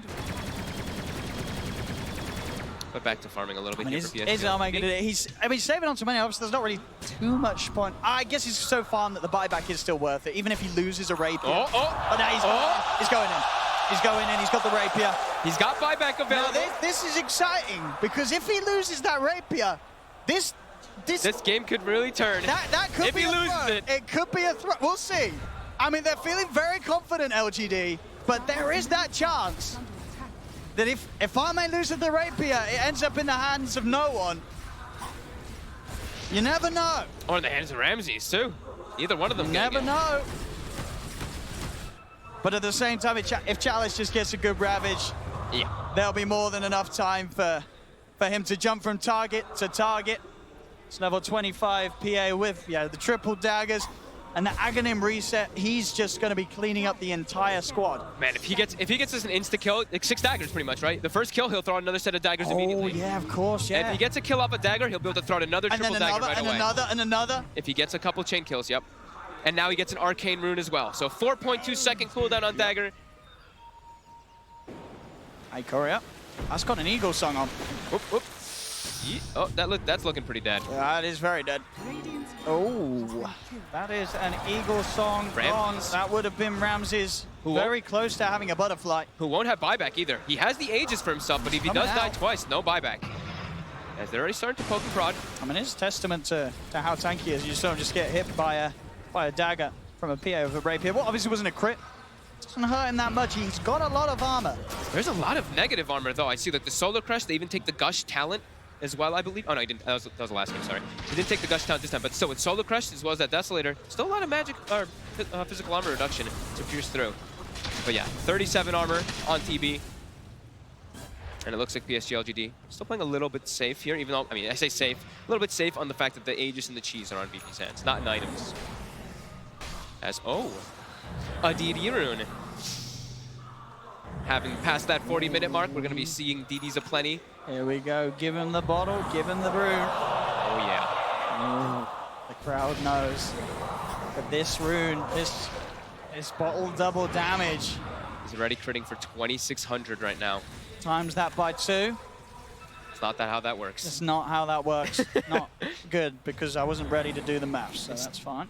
That's without the Deso put in as well. So it's 2,600, he puts the Deso in. He's probably going to be critting with the DD rune over 3,000 on if it's one of those like low physical armor heroes. Once it's the higher physicals, it's going to be a lot more reduced. But we'll see some big numbers. Full Bloodthorn on Somnus, so we're going to see even more big numbers. Yeah. Crits upon crits, Solo.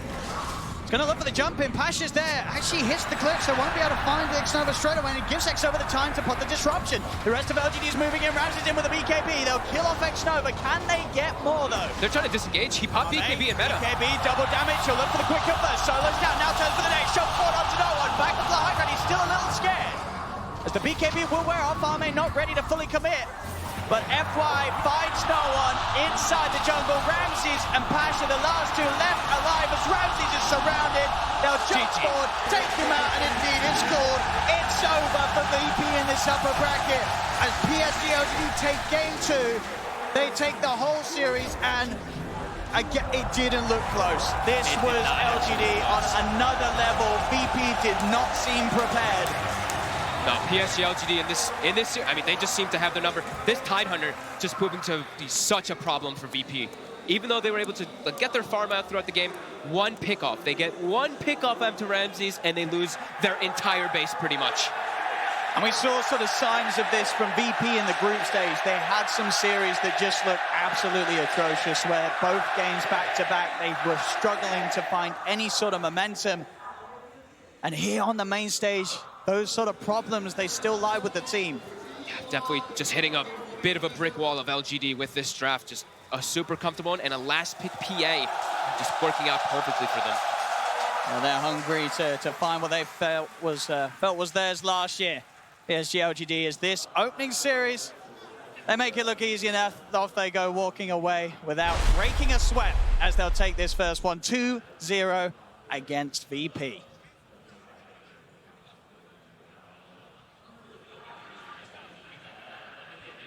Congratulations to PSG LGD. They have done exactly what they did 12 months ago at the International 2019 against exactly the same opponent in the quarterfinals of the upper bracket, a 2-0 win. And gents, I have to say that looked pretty easy. It almost looked like they were having a bit of fun. Too much fun, some would say.